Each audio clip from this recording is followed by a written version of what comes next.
Do you have another version of that? That sounded hollow. Do you have another one available Let really me find one. quickly, and we'll just see? Because I feel we have done a disservice.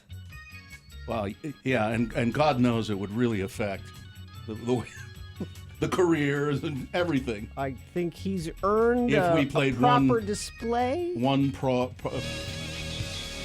Is this from your iPad? Yeah. That's not. It's not the real version, but it sounds better than that one. That other one had static behind it. Static. A little static Yeah, or something. Terrible. My ear is not sensitive, and I got that.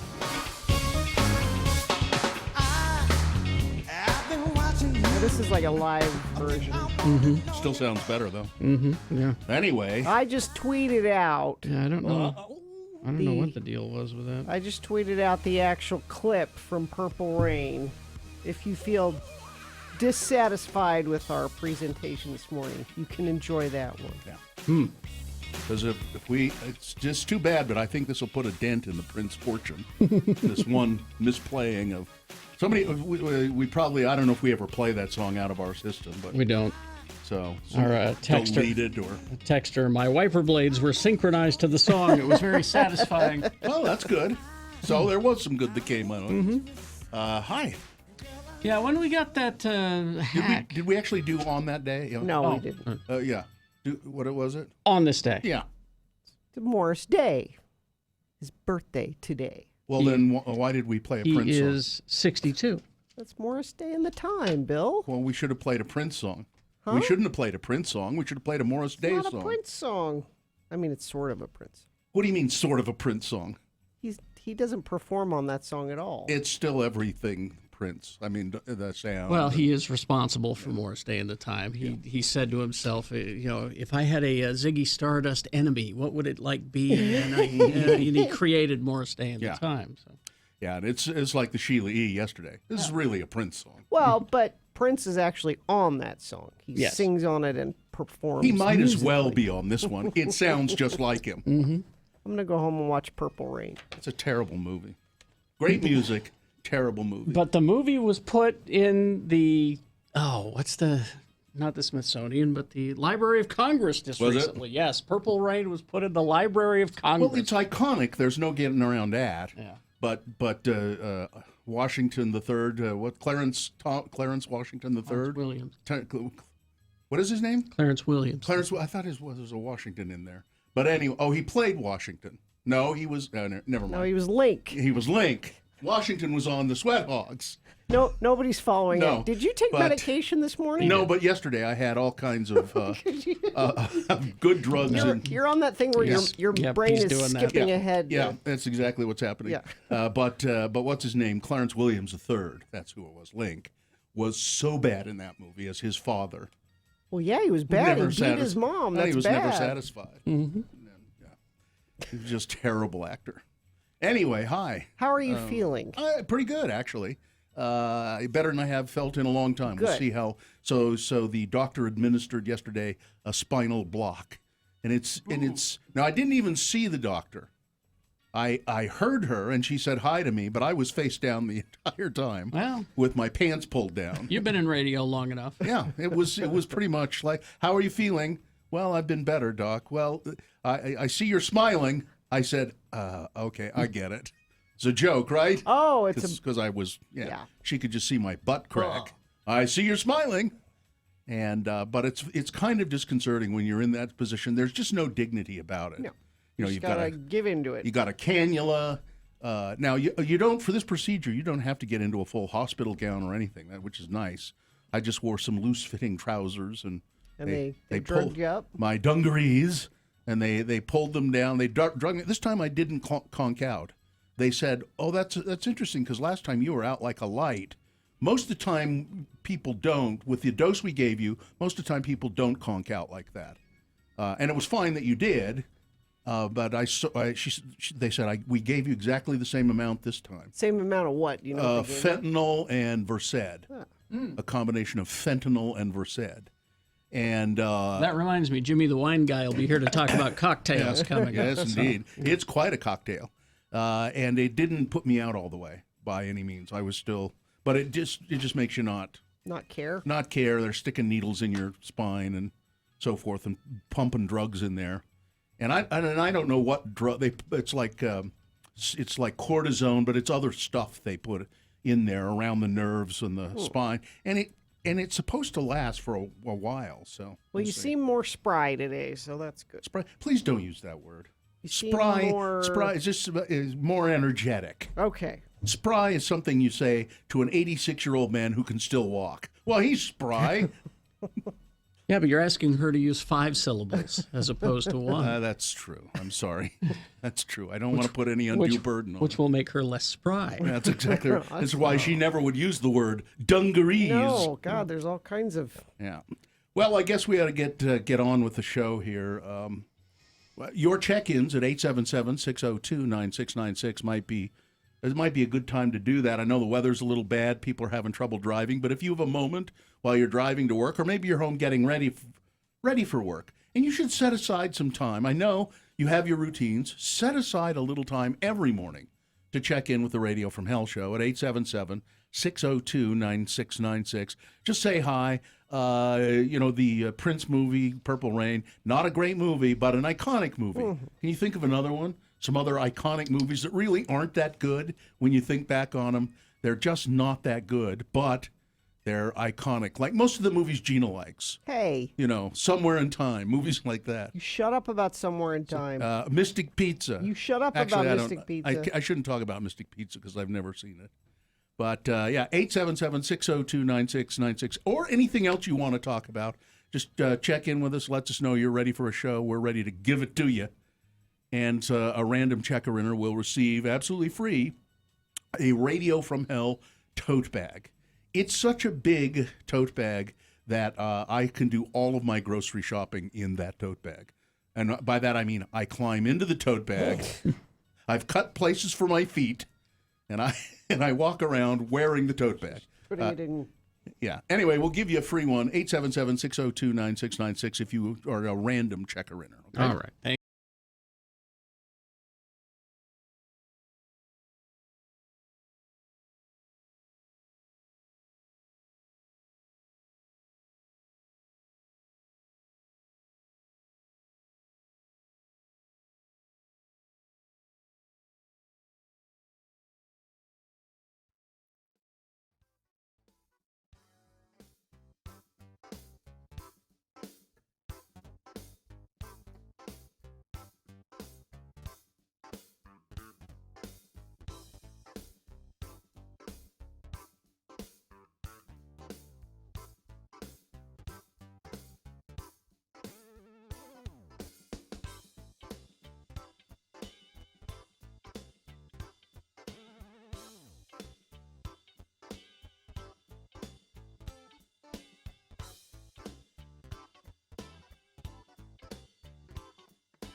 It is the 23rd century.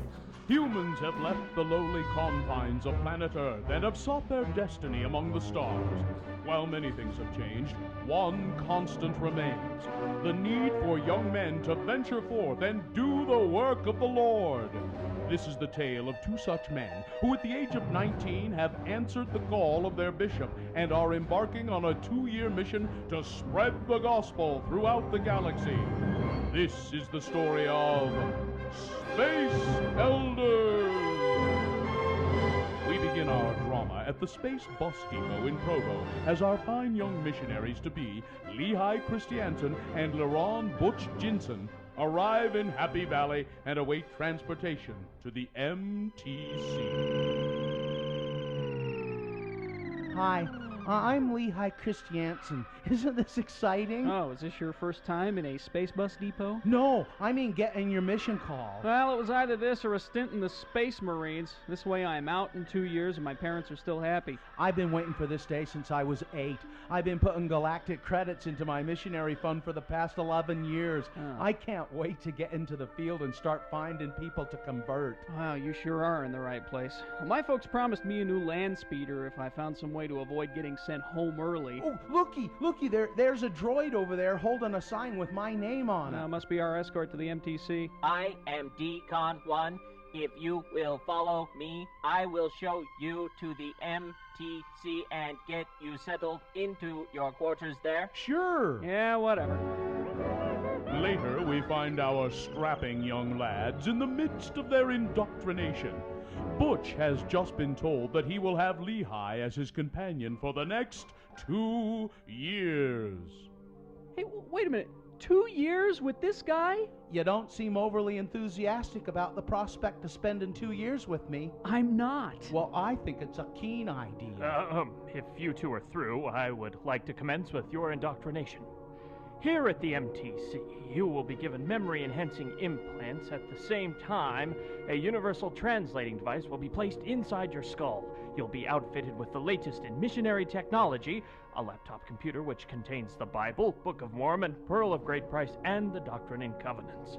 It also serves as a holo projector to allow you to show your prospective converts those wonderful animated tales from the Book of Mormon, which have been loved by millions for centuries. You will also be issued a Mark 32 10-speed bicycle with hyperdrive and one of those cute luggage racks on the back. These bikes are capable of warp 9.3 and have a cruising radius of over 270 parsecs. You will be shown how to properly care for your hyperbike, and you will be responsible for its upkeep. Any questions? Yeah. Implants? Like inside my head? Yes. Keen, when do we start? Will Butch let the fine folks at the MTC put equipment in his head? Will Lehigh volunteer to do it for them if it'll get him into the field faster? Does the Mark 32 Hyperbike come with a luggage rack standard, or is it a dealer add-on? Tune in next time for the answers to these questions and to hear our elders say...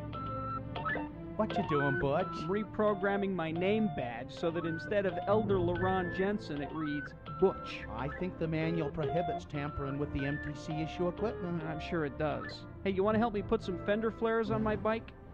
On our next kidney-wrenching episode of Space Elders.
6:19. Time to begin the Radio from Hell show officially, and then we'll go to your check-ins at 877-602-9696. That is, if you're out there, if you have a mind to check in with the Radio from Hell show and say hi, let us know that you're ready for the show, and a random caller will get a Radio from Hell tote bag. Already heard from Daddy Tom, ahoy hoy. Ahoy hoy! Checking in this morning. Did he have an iconic movie that he thinks is really not that good, but still an icon? We'll see if he sends it in. All Pop, right. send it in. All right. The Downtown Farmers Market presents Winter Market Saturdays from 10 to 2 at Rio Grande Depot, featuring fresh vegetables, grass-fed meats, dairy, honey, eggs, baked goods, and more. slcfarmersmarket.org. I was glad you interrupted me there. One of the few times I am, because I was just about to plow ahead. I thought you without were. that all-important sponsorship. I thought you were. Which would have been awful of me. The moon is a... You're firing on all cylinders I today. am. I'm just going, man. The moon is 97.9% of full. It's a waning gibbous moon. The moon will set today at 9:06 p.m. Today being Friday. It's the 13th day of December in the year of our Lord 2019. And this is the morning show that believes that in spite of the opposition's gasps of surprise and howls of anger, any votes having to do with us staying on the air or being asked to leave should be taken in the dead of night. We're the Radio from Hell show, starring the lords of morning radio, Kerry Jackson, Bill Allred, and Gina Barberi. The executive producer of the Radio from Hell show is Katie, for short, and Miriam, the lovely, the talented, the charming Miriam, is here helping out today. My dad says the iconic movie that's not really a great movie. It was the same answer he had the last time we asked for a movie, Animal House. Animal House. Not a great Iconic, movie, but not a but great movie. But iconic I movie. don't know if it's not a great movie. I would say it might be a great movie. There are very few things in it that just suck.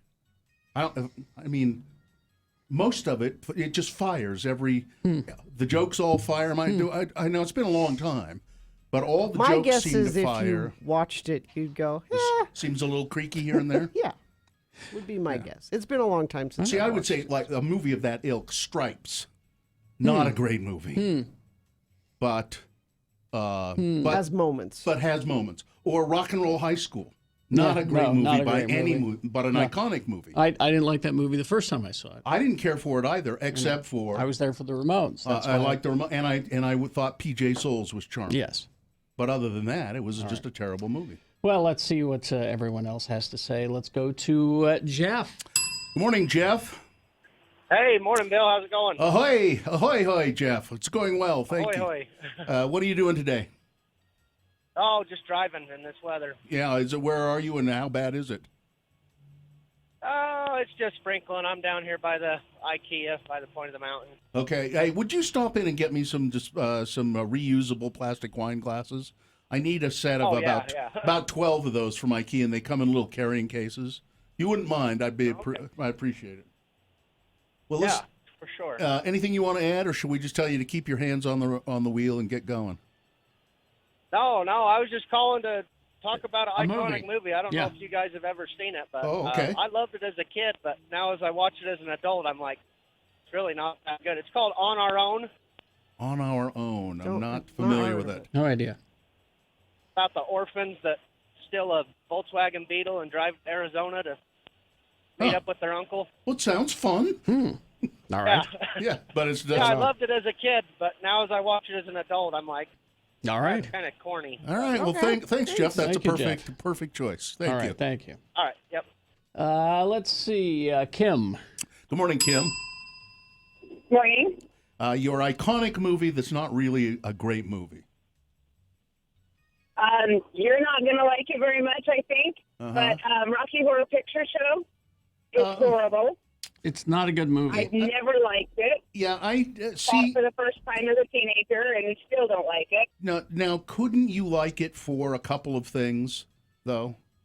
It's not a great There movie. are some great actors in it, Yeah, and they do a really good job in it. yeah, So from that aspect, yep. but the whole plot and stuff like that, no. It's insufferably The movie stupid. itself show if is you horrible. if you watch and then it, the other one is Monty Python and the Holy Grail. okay, you're, You're wrong there. You're absolutely wrong there. Back to Rocky Horror, because you're wrong about that one. If you watch Rocky Horror with just a couple of friends at home, yeah, it's a terrible movie. Yeah. But if you go to see it with a crowd and everyone's participating, That's fun. it's still a bad movie, but it's fun. Mm-hmm. But you're right, there are just terrible parts of it. Yeah. But you got to admire it for Tim Curry as Dr. Frankenfurter, Meatloaf. Oh, yeah. Meatloaf singing Hot Patootie. That's great. And the music in general is pretty damn good. So, all right. There you Oh, go. there's some incredible songs in the movie. Yeah, I'll give you that. but Kim, get off the phone because of your comment about Monty Python. Actually, she's right. No, she's not right about that. No, when I rewatched it with my kids, all of that stuff, and John Cleese will tell you this, where they cut to the historians. Mm-hmm. That's terrible. Yeah, but it's like 20 seconds. Well, there are a few times they do it, and it's just That is a perfect movie. it's not. We'll see you. See you later. Let's go to Ed. Good morning, Ed.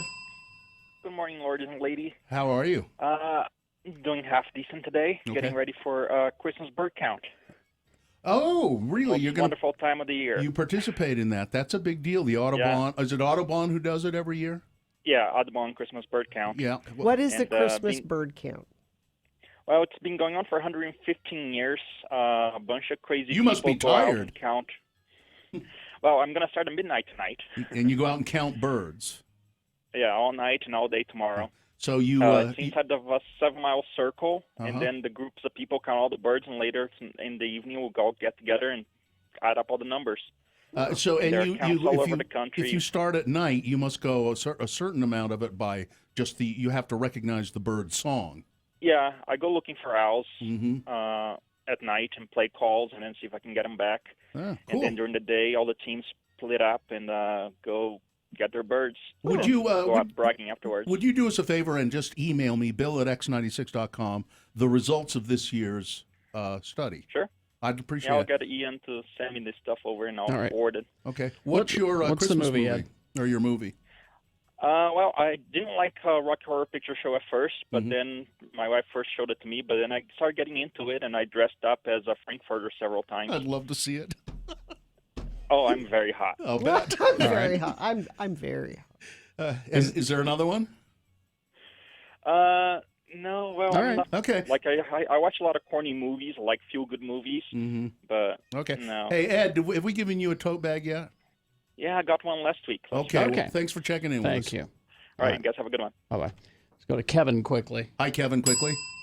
Hi. What's your movie? Over the Top. I don't know if you guys remember that. I don't. It's the arm The wrestling arm movie. wrestling movie. Oh. With Sylvester Stallone Sylvester and Stallone. Robert Loggia. Oh, Yeah. geez. Wrestling, Yeah. arm wrestling and truck driving. Yeah, terrible, huh? It was terrible to begin with. Yeah. But Well, I mean, as what- far as arm wrestling and truck driving movies go, maybe not bad, but All right. overall, yeah. Okay. Kevin, listen, we're going to give you a Radio from Hell tote bag by default. You're the last person on. Sweet. All right. Hang on. Hang on. Okay. If I may, before we go, Yes. best question of the week. Yes. We need yours. Email them to radiofromhell@x96.com. We're going to do it shortly. Yeah. And we have a prize today. Oh, tickets to see Theobromine, which is a wonderful experience in downtown Salt Lake. It's I wouldn't want to say interactive, but you are there in close proximity to actors, dancers, putting on a show at a chocolate factory in downtown Salt Lake. So And if it's you'd like to cool. win that, you need to send us a question. Best question of the week. Send it right now. radiofromhell@x96.com. Crash I-15 southbound near 6 South in Salt Lake. 3 left lanes are blocked. Only 1 right lane open. This is involving a semi, and those always take up a whole bunch of space and make things difficult to get through. Traffic is backed toward the I-80 West interchange. Let's see if we have anything else. That's the major thing we have going on. That's about it. Now, if you have anything you're looking at, you want to pass along to friends of the program, you can do that via text at 33986. Go to Hale, Scott Hale Plumbing, Heating, and Air for a $44 furnace tune-up, which includes a 19-point safety inspection. Scott Hale, amazingly different, surprisingly better. ScottHale.com. Are you getting a little Or have you just got your sexy voice on today? It's just I still haven't slept voice. Oh, okay, all right. I'm good. Which means she will be sick. She will be eventually. sick. I'm good. Let's take a break. We'll be back. Big boy news and a Pinuendo coming up. Stand by for that. Diamonds Direct. 25% off all earrings at Diamonds Direct. 25% off the Diamonds Direct's already unbeatable prices. This is crazy for them to do, but a fantastic opportunity for you to get some last-minute Christmas shopping done. It starts today at Diamonds Direct and goes tomorrow and Sunday at Diamonds Direct. Every pair of earrings on sale, 25% off. This is the first time they've ever done this one. Stud earrings, that's diamond studs, diamond hoops, designer earrings, gold earrings, silver earrings, even earrings with diamonds and sapphires, thousands of pairs of earrings at 25% off. This Friday, Saturday, and Sunday only at Diamonds Direct. You can never go wrong with a nice pair of diamond stud earrings as a gift for Christmas. It's an instant home run, and you will never be able to buy them at prices this low again. 25% off at Diamonds Direct, 6400 South across from Fashion Place Mall.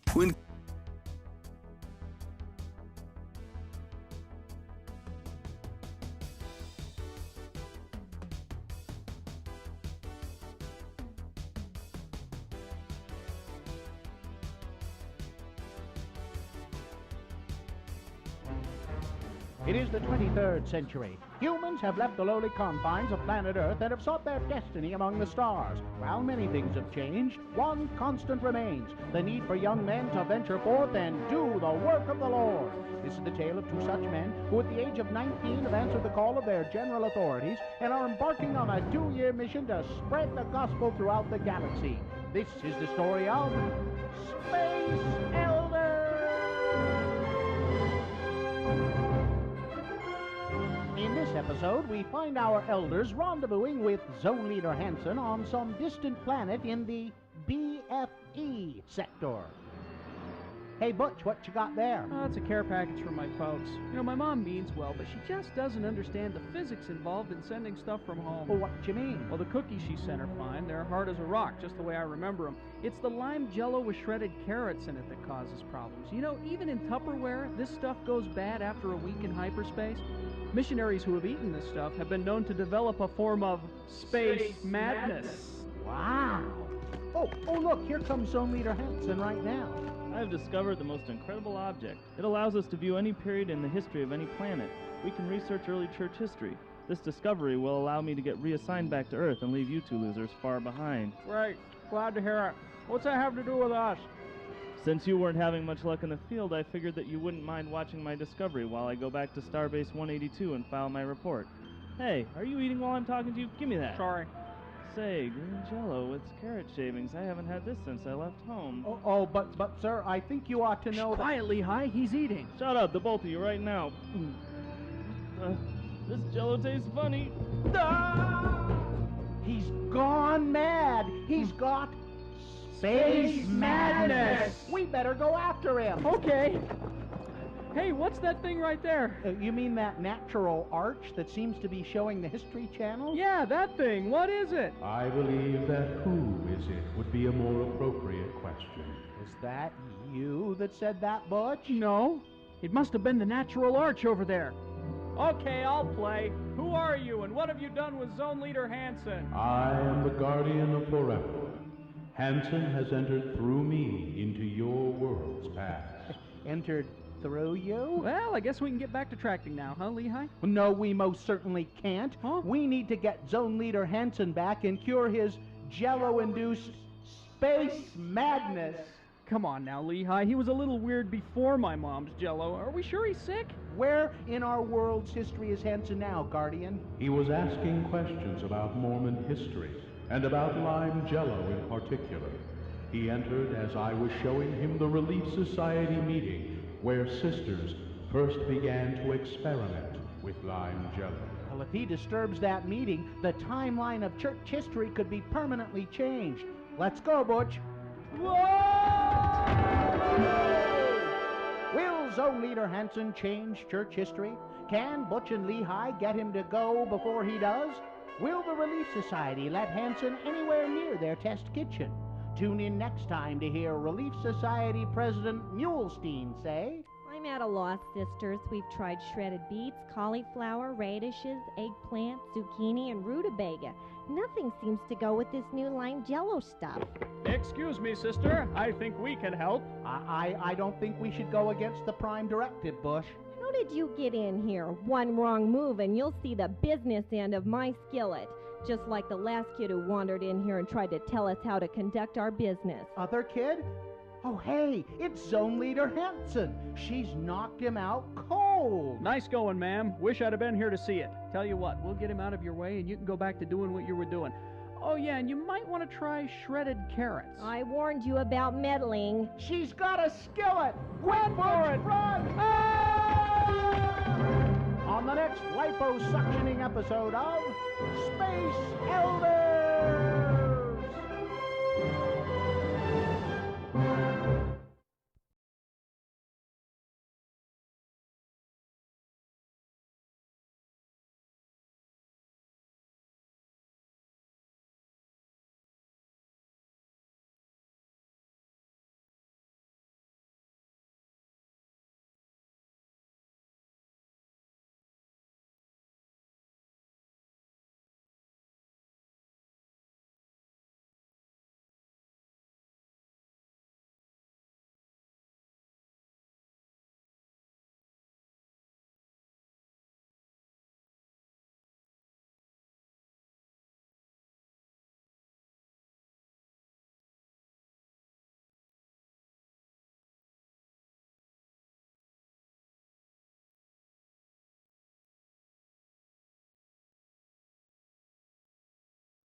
All right, 6:35. Oh, it's 6:36. It just clicked over. Let's begin. Big Boy News and Opinioendo brought to you by Big O Tires wants you to stay safe on the roads this winter. Power through frigid temperatures with winter tires starting at $49.99. Big O Tires, the team you trust. See dealer for details. I do this story for you, Carrie. You might have seen it, but you are and one of the ultimate fans of David Bowie, or David Bowie's one of your greatest joys. I enjoy him, yes. He's he's already a pop deity, certainly. He was long before his passing in January of 2016. But since then, his achievements have only risen in their estimation for how truly groundbreaking they actually were.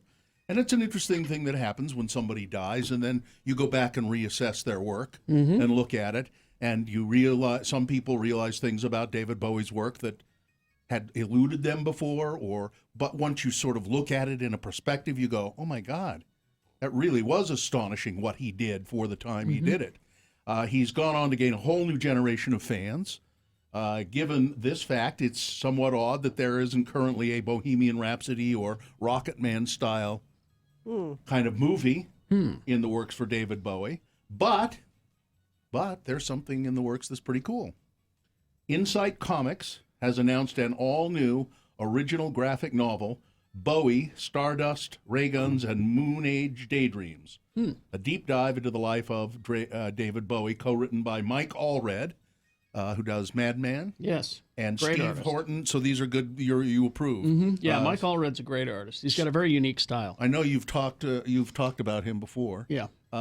Steve Horton, Satellite Falling. You know that one? I don't. With illustrations by Mike and Laura Allred, Ecstatic and iZombie Comics, and a foreword by legendary fantasy author Neil Gaiman. The new original graphic novel will arrive. You would think they'd have this ready for Christmas. But no, maybe this is part of the reason that the graphic novel industry and the comic industry has foundered. It's not ready until January 7th, 2020. But, I mean, wouldn't this have been the perfect Christmas gift? It would have been. But nice stocking stuffer. Yeah, but it is timed for what would have been David Bowie's 73rd birthday. Wow. There are previews of some of the pages of the book available. Have you looked at any of it? Or? Not yet, no. According, if you were to get a hold of Dr. Volts, they'd be able to order issue for you. I'm sure they would. It chronicles the rise of Bowie's career from obscurity to fame, and unparalleled by the rise and fall of his alter ego as well, the rise and fall of Ziggy Stardust. As spiders from Mars simply implode, Bowie wrestles with his Ziggy persona. What to do, what to do. Mm-hmm. Well, I remember what he did, and he probably did other things, but what I remember coming out of that was the Thin White Duke, which that was a Bowie character that I really liked a lot. I think very classy. And I think it was more, it showed him, and it was more mature in a way. You know, it was a more mature music style, and that's actually when I really started getting into Bowie, was the Thin White Duke. Ziggy Stardust and all of that. I was kind of like, oh, okay, I like some of these songs, but then and he just grew on me and grew on me and grew on me after that. I know you were there, ground floor fan. Oh yeah. But back to your reassessing artists after they die. When Richard Wright, the keyboard player for Floyd, died, I didn't think much about it. I just went, well, he was the keyboard player. Yeah. And then it was years later I went, oh no, he was very important to the way that band sounds, and especially one of my favorite albums. With Dark Side of the Moon is very much. Yeah, you think back on and start thinking about the songs and how prominently the keyboard and the music. I mean, just the let's call it the musical style of Pink Floyd depended on it. The FCC has gone ahead and done something good. What's that? I know you can't in this industry. We never say that. No. But the Federal Communications Commission is moving ahead with plans to designate a 3-digit national suicide prevention hotline. Good. Long overdue. 988. So when will that be running? The 5-member commission unanimously voted on Thursday to approve the proposal, which is now open for public comment, and start the rulemaking process. 988 has an echo of 911. The number we all know is an emergency number, and we believe that this 3-digit number dedicated for this purpose will help ease access to crisis services. It will reduce the stigma surrounding suicide and mental health conditions, and ultimately, it will save lives, said Chairman Ajat Pai during the Commission's open December meeting. The proposal requires carriers to implement 988 as a national suicide prevention hotline within an 18-month time frame. The FCC is asking for input on all aspects of implementation, including whether less or more time is needed. Last year, Congress passed and President Trump signed into law the National Suicide Hotline Improvement Act, which called for a study to determine the hotline's effectiveness and the best 3-digit dialing code. The agency's staff had made the recommendation for 988 in August, finding that using a shorter and easier to remember number would likely make it easier for Americans in crisis to access potentially life-saving resources. FCC Commissioner Michael O'Reilly shared that his brother-in-law had died by suicide and thanked the agency staff for their hard work. So that's nice. That is a good thing. I think that there were proposals that were unacceptable for a while, and but the FCC has come around and done the right thing on that. Well, Carrie, you were right. What? And I despair of the future because you were right. And I despair of the future because of the vote that was taken in Britain overnight and the vote that was taken at the Utah State Legislature yesterday. And Mitch McConnell, the head of the Senate, who is saying when the impeachment moves to the Senate, where they are supposed to sit as impartial jurors. It's a trial. Over the evidence presented about the impeachment of Donald Trump. This is his idea of impartiality.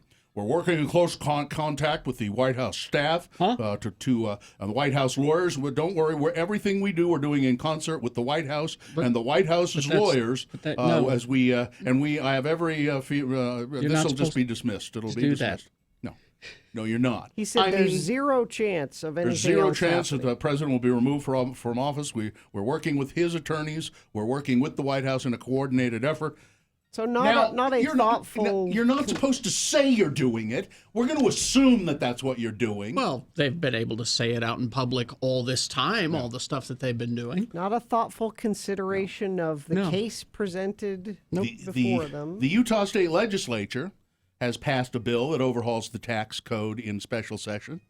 I thought maybe there would be enough to stop this, but Kerry was right. They just go ahead and do it. The Utah State Senate voted 20-7 to support the bill, with 2 Republicans joining Democrats in opposing it. The House of Representatives voted 43-27 on a concurrent vote. One lawmaker left, and the Senate lost its 2/3 majority on a 19-7 vote, and then they came together on a bill that they both could agree on and passed it. Speaking to reporters after the special session, House Speaker Brad Wilson, a Republican of Kaysville, said that he didn't believe that anybody would seek to undo this bill, not with roughly $240 million in tax cuts offered to Utahns. Now, because they didn't pass it with a supermajority, it is subject to a citizen referendum. Oh. In other words, people can start passing out petitions and get it on the ballot. To either overthrow it or to alter it. Mm-hmm. And, of course, then the legislature could then just choose to ignore what the citizens want anyway. Mm-hmm. I also read that they want to put it into effect immediately, not they're not, next year. And they can't. I don't think. I don't think they can do that. The Speaker said Governor Herbert has signaled he'll sign the bill with tax cuts slated to begin January 1. But because they didn't have a huge majority, I think it has to undergo some. It's not what I. We'll look into it. But here's what it includes: a $160 million tax cut, a sales tax on some services. Here are some of them. I'd like to find a list of all of them. I haven't had a chance to look. Streaming media, dating services, ride shares. So that's your Lyft. Uber and Lyft, and and of course with the gasoline tax going up as well. So you Lyft drivers, sorry. Our attorney Ed Brass, he's being taxed. Yeah, dating service, rideshare, towing and parking lots, pet boarding and grooming, college sports tickets, etc. I'd like to know what etc. is. I think hair cutting. Mm-hmm. That's in there. So I'll look up the list of them. Hiking the sales tax on food and groceries, but repealing the tax on feminine hygiene products. Well, that's a positive. We got that, but offering prebates for low-income people on grocery tax and adding a dependent credit, raising some taxes on fuel and income tax credit on Social Security. Overall, Utahns would see an income tax decrease under the Republican-led plan. For example, a family of 4 making $60,000 would see about a $400 decrease in their income taxes. That's money that they could use every day to buy food, but no, they're going to have to wait. No tax credit, check, or any other disbursement will alleviate the anxiety of purchasing the exact amount of groceries for your family that your family can afford. No credit system is going to provide the relief to families that a simple grocery exemption provides. We remain opposed to the sales tax on food, said Alex Craig in Utahns Against Hunger. Take a look at everyone who voted for this thing. Remember their names. Pretty much everyone, Kerry. And let's vote them all out. Pretty much everyone. Well, let's vote them all out. Yeah. And finally this. Thousands of penis fish have washed up on a California beach. Excuse me? I saw a picture of them. It's disturbing. Yes. Now, the other name that they have for them, if you think about it, is also a disgusting, disturbing name. They're also called fat innkeeper worms. I prefer that to... But you know what that's referring to. A fat innkeeper's genitals is what it's referring to. Yeah, but it's at least a little bit... Do we have a picture of one of these you could put up at x96.com/live? Yes, you can. It's a fish, essentially. Yeah, it's a. I'm not sure whether. I don't think we should. It looks more. It's like a wormfish. Yeah, that's what they call them, wormfish too. When you say fish, it doesn't really, your brain goes somewhere that it shouldn't. These penile figures typically burrow under the sand, far beneath the feet of beachgoers. Yeah. So another reason Gina doesn't want to go to the beach. No. But the recent storms have brought waves that swept away layers of sand, leaving them exposed. In the first, the seagulls love them. There we go. x96.com/live. That's what we're talking about. And thousands of them. That is a living creature. That is a thing. It's like one of those big geoduck Oh, yeah, gooey duck. Gooey duck clams. Yeah. Gooey duck clams. Those are disgusting looking, too. They look sort of like that, but about 10 times that size. But they're delicious. If you'll remember, we did a live show once at a sushi place in Sandy. Remember that? And they had a gooey duck clam there. They're rare. They're hard to get a hold of. And as I recall, they gave us something with the gooey duck clam in it, and it was delicious. But they're sure disgusting to look at. All right, that's it. Sports weather traffic. Okay, you had football last night, and Okay. it went as predicted. 42-21, the Ravens over the Jets. I think what's his name, the quarterback Jackson, threw 5 touchdown passes. They're starting to call him his Jackson 5 games, of course. Oh, I like that. Yeah, he's done. He's had 2 games or 3 games this season where he's thrown 5 touchdown passes. He's unbeatable. Unbeatable. Jazz are playing the Warriors at home tonight. That game is at 7 o'clock. And Major League Baseball Players Association on Thursday announced changes to the joint drug program. Most notably, testing for opioids is now in place, and marijuana has been removed from the league's list of banned substances for players. Yep. They can... You stoke up all you want for your medical issues. For whatever, gentlemen. For whatever reasons. I'm sure it's for aches and pains suffered from playing football. But that was the argument. Of course, yeah. Weather, it's wet. Have you been outside? It's wet. Yes. Even if you haven't been outside, it's wet.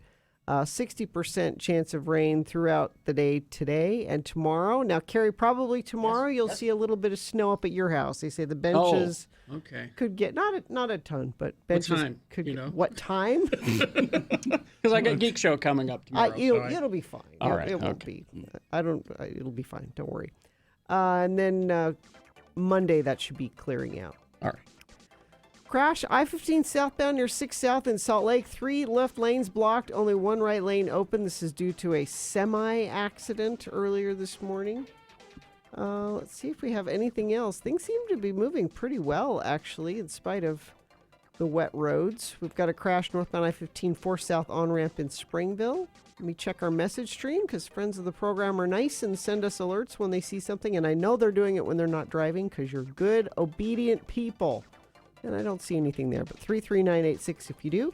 Enhance your board gaming game at Oasis Games. Free in-store demos of up to 300 board games you could try before you buy. Visit Oasis Games 4 South 275 East. Mention X96 and receive a 7 set of polyhedral dice. I can't believe somebody here who texted us says that they believe that the original Mystery Science Theater is worse than the newer one.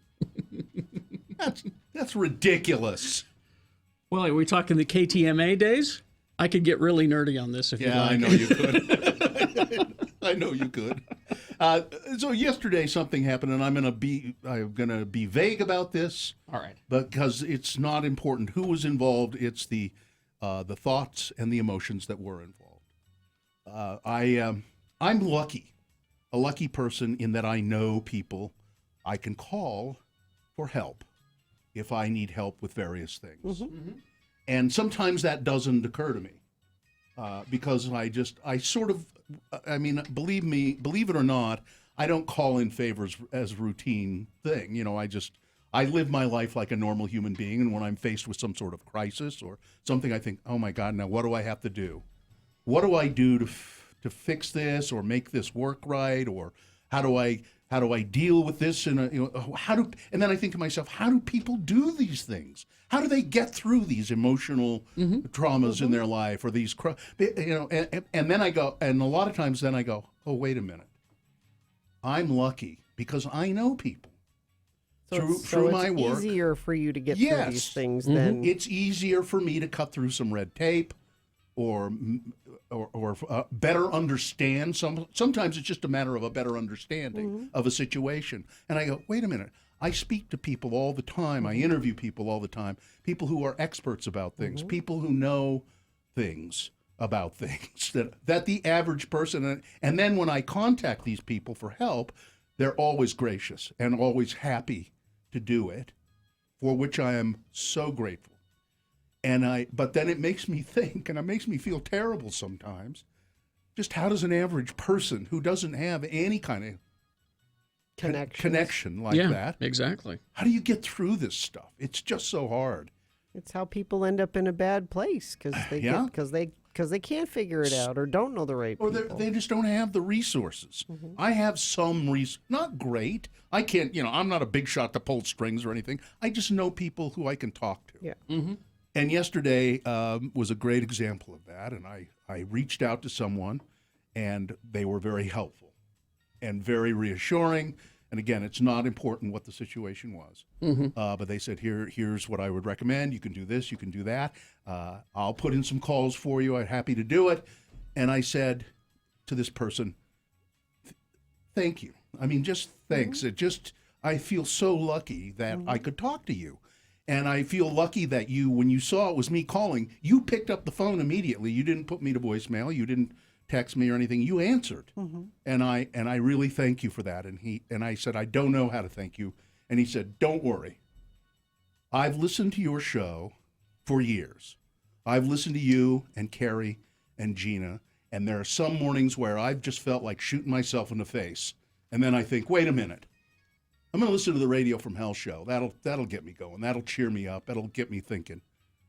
He said, you don't have to worry a thing about thanking me or doing anything for me because you've provided that for me. Well, that's nice. And I just, it made me laugh. I laughed. Yeah. And I said, thank you. That's the first good laugh I've had all day. And thanks for making me feel better about this whole situation and that there are things that can be done. And he said, don't sweat it, man. I'm here for you. I'll work for you, and don't worry. And so I think it's I'm glad you recognize that that is not the experience that most people have when they're dealing with serious issues. But I'll say this to people who are listening and are going, yeah, good for you, Bill. You're lucky. Look, if you and I have done this in the past, and I will prove my worth to you if I possibly can. People sometimes reach out to me. I don't know who else to turn to. They probably have to you, Carrie, you, Gina. I don't know who else to turn to. You know stuff. You've had experience with this, or you know people. You reach out to me. That's fine. Bill at x96.com. I mean, what in the hell else are we all here for? Not to worry about Donald Trump or Brexit or we're here to help each other out if we possibly can. That's the only thing we do well, we can do good on this earth, is help other people. So anyway, I don't know if the person I was talking to yesterday is listening this morning, but if you are, again, thank you very much. And I'm lucky. I'm a lucky guy. Crash southbound I-15 7th South in Salt Lake. The left and right shoulders are being affected there. That's still the only major issue. Let me check. Let's see. A couple of people sent things in. Delays I-80 east by the 13th South exit, somebody says. Daniels Summit on Highway 6 is a mess. Just don't do it, another friend of the program says. Those came in via text, and thank you for that. 33986. All right. Our favorite holiday, or our producer's favorite holiday, is today. And she's going to come in here and we'll talk about Friday the 13th coming up. All right. All that's in Round One of Your Boners, Big Boy News, all coming up. 8 o'clock, have another drink with Jimmy. Let's see, ranlife.com. Yes, indeed. Speaking of knowing people, I know people in the mortgage business, Ran Life. But we're passing that knowledge of people on to you. Anybody can call them and get help with mortgage or refinance. Yep, and Ran Life has helped me out in the past with refinance. I think I've refinanced my mortgage twice with Ran Life, and they're just great to work with. I worked with one of the big major institutions in town when I got my first mortgage, and it was fine, but there was a lot of hassle. There was a lot of hoops to jump through. Yeah. I think there's still a lot of hoops to jump through when you work with Ran Life. They just make it easy. They jump through with you. They do it for you. Yeah. And they're local. Yeah. And so they'll take you by the hand and say, here's what we have to do. They will assist you in a refinance. They will point out the ups and downs of the whole thing, and they're just great people to work with in the mortgage industry. So if you are looking for a new mortgage, you can get a loan to buy a house and get a remodel loan on top of it, right, combined with that loan. Rand Life can tell you how to do it. 801-478-4500 or randlife.com.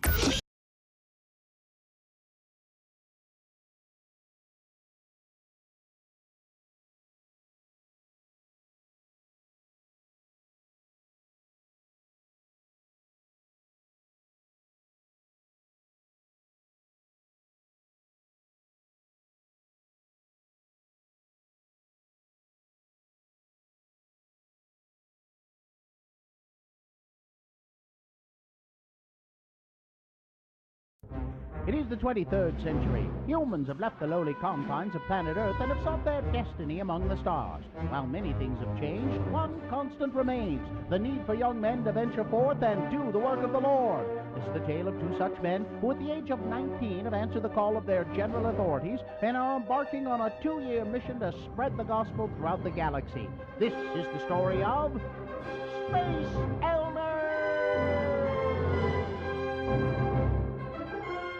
Today, we find Butch and Lehigh on Starbase 182 around lunchtime. Hey, Lehigh, what's up? You haven't been yourself lately. You seem a little under the weather. Here, I replicated you some lunch. This should put you back on your feet. It's your favorite. Oh, plomeek soup? No, macaroni and cheese with little hot dog bits in it. Man, you are sick. I'm taking you to the sick bay. Are you sure that would be the logical thing to do? Huh? Come on! Very interesting. What is it, Doc? What's wrong with Lehigh?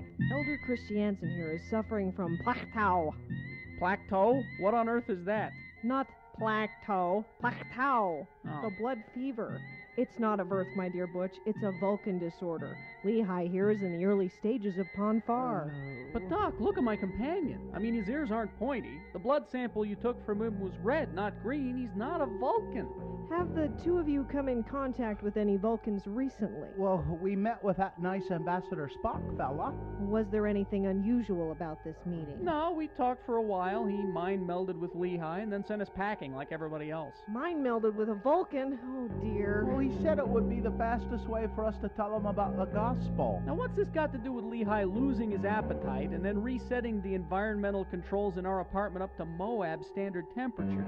Ponfar is the Vulcan mating ritual. Unless the individual who's suffering from the blood fever gets to Vulcan in time, he will die. I still don't understand how Lehigh contracted this blood fever thing anyway. The Vulcan who did the mind meld must have transferred it into the Lehigh's mind during the meld. No matter how he contracted it, you must get to Vulcan within the next 72 hours or your companion will be dead. Okay, Vulcan it is. Come on, Lehigh, we better get going. But Vulcan isn't in our Tracton area. We're not supposed to go outside of this quadrant. You know the rules. Zone Leader Hansen would never approve of us making a personal visit to Vulcan. Oh, to heck with Hansen. They can send us both home if they want to. I just want to make sure you go home breathing. Will our elders get to Vulcan in time to save Lehigh? Will Zone Leader Hansen get them sent home for leaving the quadrant? Will Ambassador Spock apologize for giving Lehigh plateau? What is exactly in plomeek soup anyway? Tune in next time to hear Butch say... Hold on, Lehigh. Just a couple more hours and we'll be on Vulcan. Butch, wouldn't it be more logical to reduce our speed to warp 6 in order to make the best possible speed while reducing the stress on the dilithium crystals? Oh. On the next mind-melding episode of Space Elders!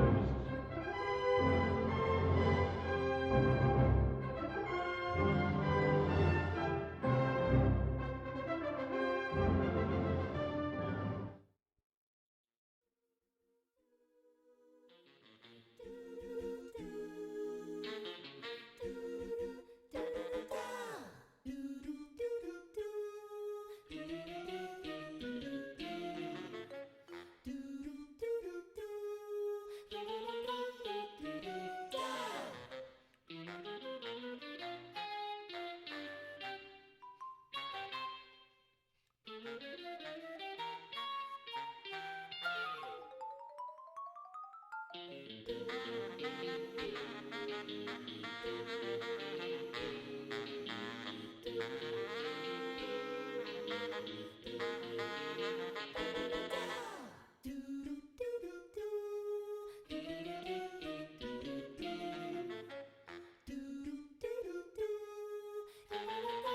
When you hold on to the button, it just rams right through everything. I see. All right. 703 contest. X96 welcomes Redux Nutcracker to Kingsbury Hall December 13th through the 23rd. All that starts today. Look at that. Purchase your tickets now at odyssey.dance.com or Kingsbury Hall box office. Listen every day this week for Radio from Hell and your chance to win a pair of tickets. You can get more details at x96.com. I'm going to give you a keyword, and you'll text it to 33986 for your chance to win.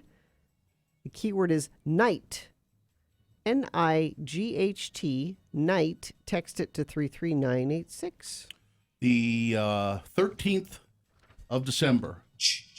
It's Friday the 13th. That's right. And Katie, our producer, claims to love this day. I do. Why? So 13's run in my life. It's always been my lucky number. My birth certificate file number is 1313. So you're not a triskaidekaphobia? No. A phobic? Oh, no. Or a triskaidekaphobe, someone who's afraid of the number 13th or afraid of Friday the 13th. Yeah, 13 and 31 follows me in general because I'm 131 is my birthday, and so I have an attachment to 13 and 31s. Well, I sort of poo-poo at people who are afraid of Friday the 13th, but it's all superstitious. I mean, maybe not. Okay. And if you are afraid of Friday the 13th, you're in good company. Franklin Delano Roosevelt, the former president of the United States, was acutely afraid of the number 13. Really? He would never sit down to dinner with 13 people at a table, which is, I think, some people say that's where the fear of the number 13 comes in to play, because that was the number of people at the Last Supper. The 12 apostles and Jesus Christ, 13 people at dinner together. Well, when you got a traitor there, that's the thing you should be scared of. Mark Twain was afraid of the number 13. Napoleon disliked the number 13, and like FDR, would not travel on a Friday. So FDR wouldn't travel on any Friday, and particularly not on Friday the 13th. Stephen King is a famous triskaidekaphobe. He hates the number 13. Really? And he says there are plenty of reasons to hate it. He's like, for February 13th, 1959, terrible flooding drives 1,500 people from their home in Indiana as the Wabash River overflows. Friday the 13th, 1956, a military transport plane crashes while taking off in a rainstorm in New Jersey. 45 people killed. 1956, on the 13th day of a Friday, the United States and Britain turned down Indian and Yugoslavian pleas to stop atmospheric testing of nuclear weapons. Couldn't we also do that with a different date? Right. I mean, well, yeah, but different we're tragedies. Talking, but we're talking about Friday the 13th. I know. Maybe right? it's just a coincidence, though. It is. We had in high school, I was in charge of doing a stomp, and it was on Friday the 13th. That's awesome. And I thought it would be funny to, at the doorway, have a ladder that you had to walk under the ladder to get into the stomp. That's wonderful. There are people that they will them not. out. Yeah, wouldn't do it. Now, but a ladder, there's a practical reason you should not walk under a ladder. Yeah. Yes. It's got nothing to do Why with is that? superstitions. A can of paint might fall on your head. Or if someone's standing on the ladder and you walk Yeah. under it, you can knock It's it the over. same reason there are practical reasons, or the same thing about practical reasons, you should never step on a crack. You will break your mother's back. There is no doubt. Pretty sure everybody's mom's back would have been broken by now at that point. Yeah, I think we'd have a lot of paralyzed mothers Right. across the nation. The author, Shalom Aleichem, was afraid. He wrote the stuff that Fiddler on the Roof was based on. Oh, I was going to say, I don't know that. He was so afraid of the number 13, he would never put a page 13 in his manuscripts. It would always be page 12 and then page 12A. Well, it's like hotels not having a 13th floor. And they don't. No, I didn't believe that for the longest time. And then, like, in Chicago, I tested it when I went to the... You ain't been around tall buildings much, have you? Yeah, but guess what? If you're staying on the 14th floor, you're on the 13th floor. No, you're not. No, you're not. They don't skip. There's not some air. Yes, they just put a like little air blank floor. pocket in there that's 13. They do. These are all man-made things. Yeah. Yeah, of course. Numbers, doesn't calendars. Doesn't mean they're not true, Carrie. It means that it's just in your head. I don't It's know. all a man-made thing. Well, I mean, isn't that a phobia in general, though? It's all in your head. Yes. Like your fear of anything. Exactly. Yeah. It's irrational to be afraid of sleeping on the 13th floor of a hotel. It's irrational to be afraid of the possibility of Donald Trump being elected president, reelected for another term. Is that irrational? No. No, that's irrational. No. That's rational. You see, what you're There's doing is reasons that's I way have- different than I what have we're talking reasons. about. Well, I think that there are reasons to be afraid of it, and I've poo-pooed it up until now. But if Stephen King says that there's a good reason to be afraid of it, Exactly. Oh boy, I watched. Extraordinarily rational person. I tried to watch the second part of It last night because my daughter wanted to see it, the new one. I couldn't take it. It's so good. No, I thought it was terrible. I love it. It's long stretches of boredom with a jump scare, and then another long stretch of boredom, and then a jump Well, scare. they came out and they said this one wasn't as scary as the first one. It wasn't so traumatizing. It had a lot more to do with the original aspect of the movie. Yeah, I suppose. They don't have Friday the 13th in China, India, Afghanistan. A lot of the places around the world, they don't They have have. wisely US gotten thing. rid of it. They have wisely gotten rid of it. That's why. How do you get rid of it? Just say it's not Friday. Or the 13th. Yeah. Okay. Yeah. See, it's the same thing. It's a day. These are all creations made by man. Sorry, I didn't make you guys cookies again. That's right. I forgot about that. Yeah, I think we. You see? Where's my cookies? It's cursed. Sorry, guys. We were supposed to have cookies today, but no, because it's Friday the 13th. I ran out of time. Uh-huh. I have Oreos at my desk. I'll bring them. There you go. I have other Oreos at my desk too. There's your Friday the 13th cookies. Now, these two people have sent this in to me. Often the 13th floor of a hotel is set for maintenance equipment and storage and such, which says to me they don't care about the workers. Clearly. Right? Well, I mean, if this is a thing, then they clearly don't care about the workers. All the workers are allowed to go to the 13th floor. Sure, It doesn't you matter what guys- happens to them. Good luck with you. Well, they have to find people like Kerry Jackson. I don't believe in that stuff. I'll our go work on the guests- All boiler. right, Carrie, let's go find the 13th floor of a hotel. That's interesting. Do we have any around here? Hotel Monaco? No. I don't think they're tall enough. No. No, you're right. Oh, That- no. The restaurant The at the Marriott. top of that hotel over there used to be called the 13th floor. Remember? That's awesome. Oh, yeah. Yeah, on top of the what was then the Triarch or Triarch, whatever. and then it was the I don't know Red what it is Lion. I don't now. know what it is. But that's We'll just go back to Chicago. They had a really tall building that I stayed in. Yeah, there are the Wells Fargo building has. Yeah, certainly. that's true. I don't My know dad how used many to work in floor- that building. I don't know how many floors it has, but many. It's a lot. Because they have an express elevator at the Oh, Wells yes. Fancy. Yes. Fargo. Where else do the Walker? I think the Walker has. Oh, I wanted to ask you because I was looking at it on the way in because you know this stuff. The Walker Tower with the colors. Yeah, it was red. it was means- red today. That means snow. That means no. precipitation. It does blue because there's blue. Because it was and red today. it's usually blue. There's red, and it's either static or flashing. Or flashing. yeah. Okay, because I it was think static when red. I think when it's flashing, rain. it's snow. When it's static, it's I didn't rain. know that meant Okay. anything at all. Oh yeah. I just thought it changed colors. Look at it when you drive in. No, I it's look for at a it reason. as I come in on 9th. I look at it every morning when yeah, I no, come in. exactly. I noticed yesterday or the day before, part of it was burned out. Some of the letters were burned out. Are you suspicious about that? But today Superstition. they were back. So somebody's doing a good job maintaining it. Yeah, for real. That's quick. Don't we have a friend of the program that works over there? We did, and I know I was having. I think it was right after I had my knee replaced. that You went up there. I didn't because Oh. because I was too crippled up. I couldn't go up there. But somebody who used to work with us, or maybe still does, took everybody up to the very top of where they control everything. Up on top of the Walker Tower, there's a little station up there where Yeah. they control the lights and all of that. That's really cool. I never knew that meant anything. I just Yeah. thought it was for decoration. No, it's pretty cool. It's to predict the weather. or That's to really Tell you cool. what the weather will No, be. American Towers condos next door to us has How many? 26. It says 26 bars, but we skipped 13. I don't think they have bars there. No. I think you mean floors. That's voice to text. So people who work in maintenance would know. Do we have the buildings we have here in town who are taller than 13 stories? Is there a 13th floor that they bypass, or do they just go from? Church office building does not have a 13th floor. Bypasses. So, but there is a 13th floor there.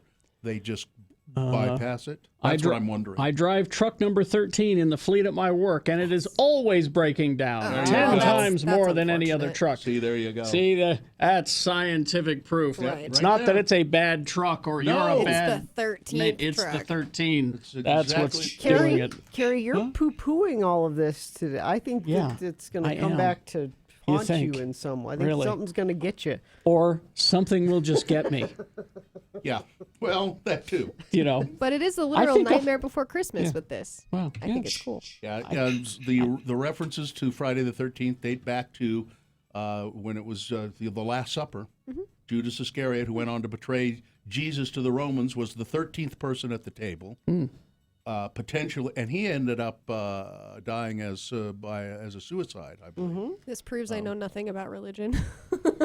Well, yeah, you're a Satanist. Yeah, clearly. What's the hotel over here at the mall? Apparently, it has more than 13 floors. The Marriott? The Marriott? The Marriott? Is it the Marriott? Yeah, or it was. I think it still Yeah, is. no, that's still the Marriott. There is a 13th floor at the Wells Fargo building. I was going to say, I'm pretty sure that. Oh, wait, there is an actual floor, though? That's what they're saying. Impressive. That's I'm only as good as the messages So I'm they don't given. care about their workers then? Well, I think that there are offices there and stuff. I mean, it's not. They don't bypass it on the elevator. I would be proud to work on the 13th floor of an office. Well, let's see if Katie we can doesn't arrange even that for care you. what the job is. Well, she how- just wants It's to work. 13, I'm happy. How many floors? I don't know how many floors are in this building. I thought it in was the tower? 12. Is it 12? This one's 12. Oh, that's right. Yeah, I always used to say that. Yeah. High atop the 12-story. I've never looked. I just know 2. And someone is suggesting to this guy with the number 13 truck, change the number on it and see if it magically repairs itself. Science. That's a science experiment Would right be there. Good. There you go. Good All right. idea. We will take a break. Traffic. Things are pretty good so far. You would think with the wet weather we've had, there would be more issues. There was the earlier one on 6 South with the semi, but other than that, I don't have anything. If you have something you want to share, you can text it to us, 33986. Invest in you with visual freedom from glasses or contacts. Visit Wait Vision in Lehigh or waitvision.com. That's WAITE vision.com. Now we're going to do best question of the week coming up. Still time to get your best question in. Radio from Hell at X96.com. We have tickets to Theo Browning, the performance that Bill's been telling you about. It's great. And we'll give tickets to the question we select. So radio from Hell at X96.com. Let's see. Oh, we got to do a 60 here, don't we? Oh, yes. With our friends from Shamrock. Well, you need to tell us who the candidates are. Oh, the boner candidates. Yes. Here we go. Number 1. Hey, Santa faker, get out of our mall. Boner candidate number 2. I was taking these presents back to Santa's workshop. And boner candidate number 3. But religious liberties. Right, Chris Stewart? All right, we got round 1 of your boners, big boy news, all coming up. Stand by for that.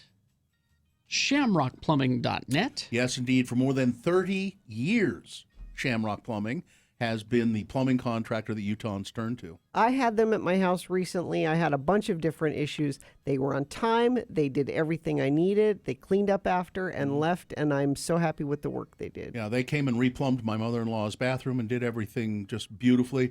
There were some workmen that came in afterwards that weren't so great, but Shamrock Plumbing, professional, on the job, and my mother-in-law loved them because she said they're just so kind. Well, and no detergents either. That's what's really cool. But Shamrock Plumbing is what we're talking about. No job too big or too small, from typical plumbing emergencies like drain cleaning and leaky faucets to bigger jobs like plumbings and remodelings and all of that kind of stuff. And Carrie's right. They seldom use chemicals at Shamrock Plumbing.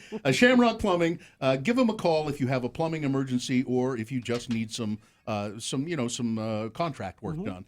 Their phone number is 801-295-1690 or go to shamrockplumbing.net.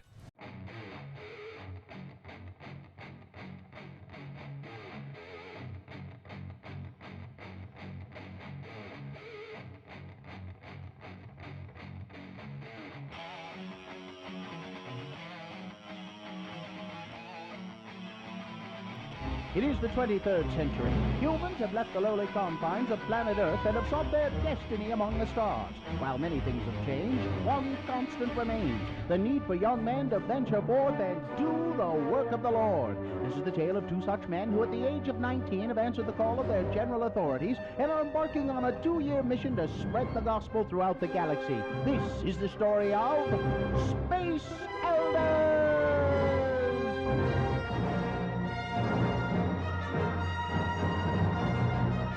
Today, we find our beloved missionaries knocking on the door of a sand crawler on Tatooine.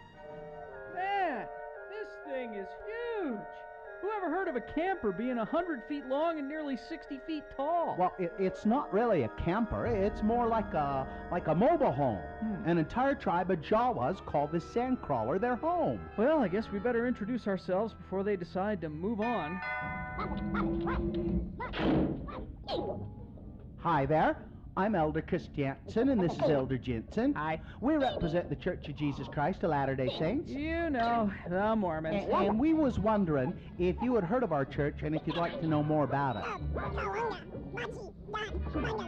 Lehigh, I think my universal translator in my name badge is broken. Could you tell me what the little guy said? Well, I didn't understand him either. Oh no, our translators must not be programmed for Jawa. Now we'll never be able to bring them our message of salvation. Excuse me, sir. Perhaps I could be of some assistance. And I suppose that you speak Jawa. I am a protocol droid, programmed in over 3 million forms of communication. And I suppose that one of those over 3 million forms of communication is Jawa? Oh, Jawa's like a second language to me. You be quiet, R2. I do speak Jawa like a native. Well, then, if you wouldn't mind, could you tell us what they're saying? Talk to them. Utna Bak Chala Elders? He says that they want your hyperbikes. Well, you tell him that we need them to do our missionary work and that we would really need to be going soon, too. Kala Chuk Nakda Zula Tem, Elders Lokta Nimboshan. Oh my. What did he say? He says that they will join your church in exchange for the hyperbikes, and they want to keep your name badges too.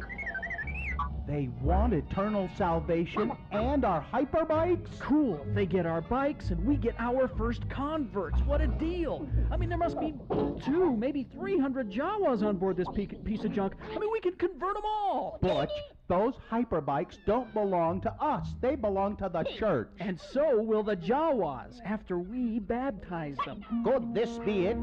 Converts for Elders Christiansen and Jensen at last? Would the church frown on bartering for membership? And how many Jawas can you convert for a pair of Mark 32 hyperbikes with custom fender flares and luggage racks? Tune in next time to hear Lehigh say... No, and that is final. Now, Mr. 3PO, if you would just kindly ask the Jawas to give back our name badges, we'll be on our way. Well, all right. What if I give them my luggage rack and fender flares and we just baptize, a couple of them? No! That is your big problem, Butch. You always try to do things the easy way. Oh, yeah? Well, listen to this. I've been letting you win at Scripture Chase. On the next growth-stunting episode of Space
7:24, running a little late, but here we go. It's time for round one of your boners. Presenting to you now 3 news stories. These are examples of bad, stupid, or funny human behavior, and you will decide with your votes. Of these 3 candidates, which one is the worst? Which one deserves to go forward to boner fight and possibly become boner of the day?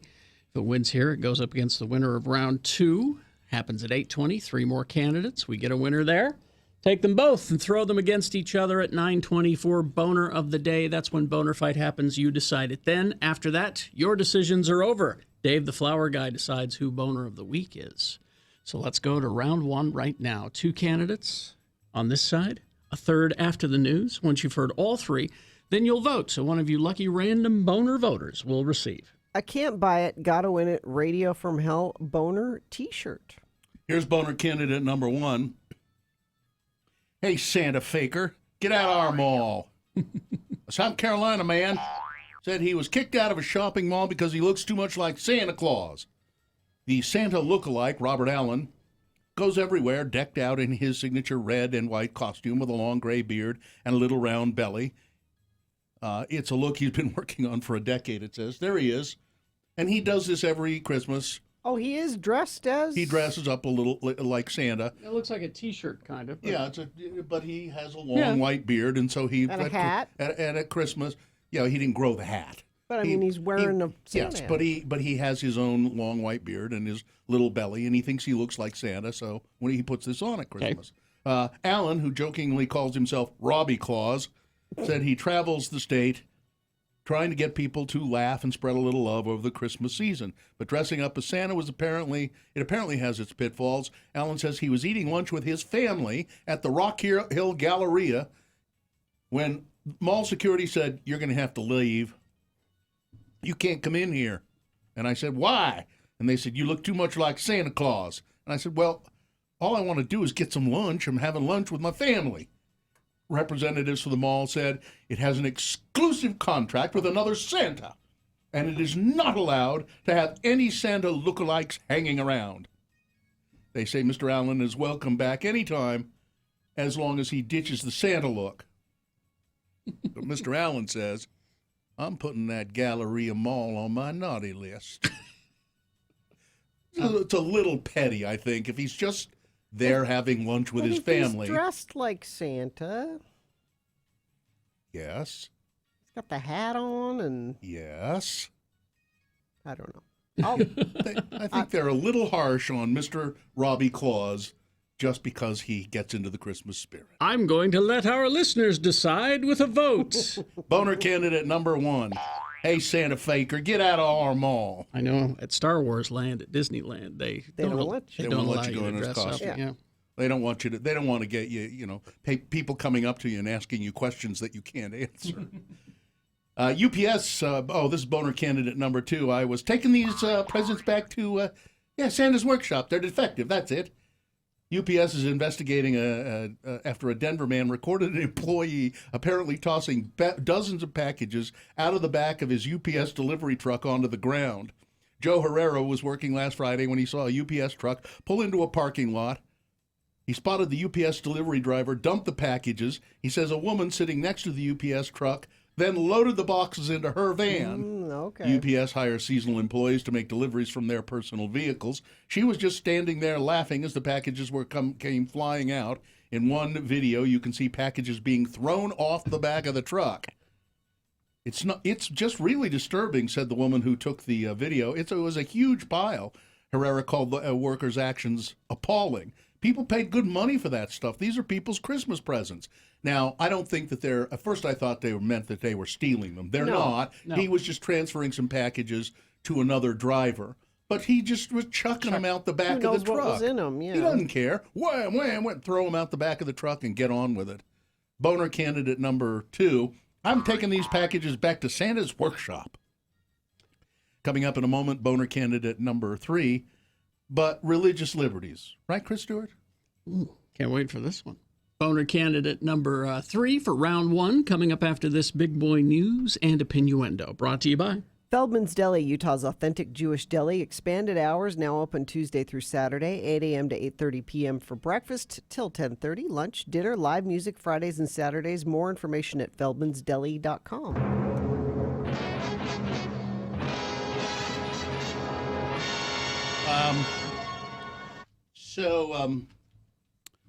This is a pretty interesting video, kind of disturbing. A bald eagle on Canada's west coast has learned that its eyes may be bigger than its stomach. So this eagle flew down and it was going to into the water, and it was going to eat an octopus that was in the water. Oh. The octopus is having none of that. Yeah. After hearing shrieks coming from the water on the northwestern tip of Vancouver Island, employees at a fish farm there investigated the noises and happened upon a bird and an octopus locked in battle. The giant Pacific octopus had turned a deep crimson and wound its tentacles tightly around the eagle, which was floating helplessly on the surface of the water. Nature's scary. At first, we just watched. We didn't know if we should interfere because, it's Mother Nature, said John Eilert, an employee at Maui, West Canada. Go to x96.com/live. You can see pictures. But the eagle was not going to survive. The octopus was in it. So it's a pretty large cephalopod. It's a pretty large. It's a good-sized octopus. Yeah, and it's crimson. It turned crimson. They're so amazing. They can change colors like that. And the octopus is saying, "You're coming under the water with me." Well, they did intervene. They said we couldn't bear to watch the eagle suffer like that, and so they managed to disentangle it from the tentacles of the octopus. The octopus didn't appear to be injured, and the eagle was able to make it over to the shore safely. Break it up. Yeah. Come on, you two. Hey, what's going on here? Hey! Utah State Legislature has passed a tax reform bill. Did you find a list of the services that are? I was just looking to find out how many services they're going to tax. Now, because I use a lot of services. I know you do. I require services. I know you require services, and you're going to have to start paying more for them. Robert Gerke wrote a column yesterday or the day before in the Salt Lake Tribune about why this bill, this tax reform package that they're passing, they have now passed in the Utah State Legislature, is a bad idea. It's a bad idea for many reasons, but among them are that the sales tax on food will be hiked. There will be several sales tax exemptions repealed, including those for ski lift electricity, locomotive fuel. So right now, ski lifts that use electricity, they can write their power bill essentially off for the ski lift. Okay. They can write the power bill off on their taxes. I guess that's because they're not using, I don't know, fossil fuel. Maybe they can't do it anymore. Locomotive fuel, repeal the sales tax. College athletic admissions, repealed. Textbooks, newspaper subscriptions, car washes, and motor fuel. The bill repeals several sales tax exemptions, including those for ski lift electricity, locomotive fuel, college athletic admission, textbooks, newspaper subscriptions, car washes, and motor fuel. So those, it also creates a new excise tax on diesel fuel that may lead to higher costs will lead to higher costs passed on to consumers.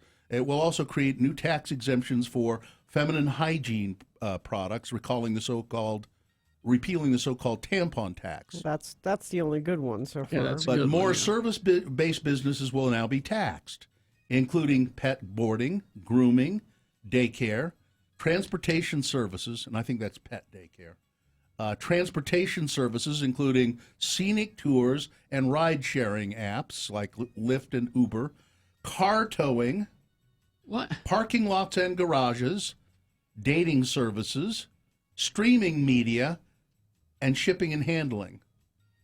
That means Netflix and other services such as those will be taxed. Wait a minute. There'll be a tax. Taxing, shipping, and handling? Yeah. So when you order something online, there's a tax on the product. And then there's they going to add be on shipping and another handling. tax? Then on they add on shipping and handling. Well, they're going to tax the shipping and handling, too. All right. I'm going to run for office with a 3-word slogan: tax the rich. The bill will cut Utah's income tax rate from 4.95% to 4.66%, increases the per-child exemptions from $565 to $2,500. See, couples without children can now claim one dependent exemption. Oh, I can? Uh-huh. The state is also creating an earned income tax credit for low-income residents. The state tax on grocery sales will increase from 1.75% to 4.85%. Which is pretty big. Utahns will get some of that money back with their annual tax return through a new grocery tax credit of $125 per person for the first 4 in a family and $50 for each person after that. First 4 in a family, even with my imaginary dependent. The grocery tax credit phases out for higher income families. The bill repeals several tax exemptions, including those for. So I did that. So it's not good, and it's not going to solve any of the problems we face. No, it's a temporary patch to get some more money into the state coffers, so that we can continue to have millions and millions of dollars in the state surplus fund and underfund education consistently. The House panel last night delayed a vote on impeachment. The Republicans, how can you do this? You can't do that. Well, the Republicans stalled all day because they wanted the vote on impeachment to be taken at night, in the dead of night, when the newspaper went home and the news reporters went home and nobody was paying that much attention. They wanted the vote in the dead of night. And the Democrats, we're on to you guys. We see what you're doing here. And they delayed the vote, saying, we're going to make sure that this is taken in the light of day. Yes. Slip on it. Why, you can't. This is typical tactics of you Democrats. Oh, my God. Weather traffic. Brought to you by Happy Holidays from Salt Lake City Melting Pot, open for lunch Fridays and Saturdays until Christmas. Great gift card deals happening. Reservations and information at themeltingpot.com/Salt Lake. It's raining in the valley and snowing in the mountains, and that will be the pattern for the next couple of days anyway. Carrie, you have a better chance of snow up in the benches where you live tomorrow, but Geek Show should be okay. I hope so. I wouldn't worry. Things will clear up Sunday, Monday. Traffic, we've got a 4-car crash, I-215 southbound approaching the I-80 West turnoff to the airport. Vehicles are out of traffic, but delays are stretching back to 7th North. Crash US 89 87 South. This is up in Willard in Box Elder County. And still looking pretty good in spite of the wet roads we have. Is there a... Our traffic snitches are saying that the police are out today. Saw 4 people pulled over between Magna and Sandy. So maybe that's why it's not so many accidents. Yeah. Stay out of Magna. Stay out of Magna. Is that it? Don't miss the 2020 Sundance Film Festival happening January 23rd through February 2nd. Screenings and events in Park City, Salt Lake City, Sundance Mountain Resort. Get tickets at sundance.org/tickets. Here's boner candidate number 3. But religious liberties. Right, Chris Stewart? A woman who was denied the morning after pill by a pharmacist in Minnesota is now suing 2 pharmacies, including CVS, for sex discrimination after she claimed she was denied a morning after pill. The woman in Minnesota, Andrea Anderson, is a 39-year-old mother of 5. She said she was first refused the pill at her local pharmacy, Thrifty White Pharmacy in McGregor. According to a lawsuit filed in Minnesota's 9th District Court on Tuesday, Anderson called in the prescription, and just before she went to pick it up, she received a call from a pharmacist there who told her that he could not fill that prescription because of his personal beliefs. Then he needs another profession. The lawsuit said. After complaining to the pharmacy's owner, Ms. Anderson claimed she was told that this was not the first time the pharmacist, who also serves as a local pastor, had refused a prescription. Yet her troubles didn't end there, she and her lawyer say. When she tried a CVS that was located 25 minutes away, she was allegedly told her prescription couldn't be filled there either. The pharmacist at the CVS also tried to stop Anderson from obtaining the at a nearby Walgreens by allegedly telling her that they didn't have it in stock. Ugh. Yet when she called the Walgreens to double check, she said, "Yeah, we have it and we'll fill it for you." The pharmacist at the Because Walgreens it's a legal thing prescribed by a doctor. confirmed to Anderson that, well, you can just buy it over the counter, I think. But it's legal. Yeah, it is legal. The pharmacist also confirmed to Anderson that she had just spoken with someone at CVS and said as such. So the Walgreens pharmacist said, yeah, CVS called us and said, and we told them we had it in stock. So if they told you they didn't, they were lying. The pharmacist, she said, I ignored my health needs and my doctor's instructions. So this is the kind of thing that, you know, well, these religious people, they need to have their rights protected too. This is the kind of thing that Chris Stewart's bill would address. Exactly. You know, well, it's against your conscience. You can't do it. And let's be real. We know what religion he's talking about. Not all of them, just one. Boner candidate to number 3, but religious liberties, right, Chris Stewart? All right. Let's review the first 2 and vote. Boner candidate to number 1. Hey, Santa faker, get out of our mall. You look too much like Santa. We got a contract with a real Santa here at the mall here, and this is in South Carolina. Boner candidate number 2. I was taking these presents back to Santa's workshop. A UPS driver recorded throwing packages out of a truck, just throwing them out onto the ground for a woman to put them in her van. And boner candidate number 3. But religious liberties, right, Chris Stewart?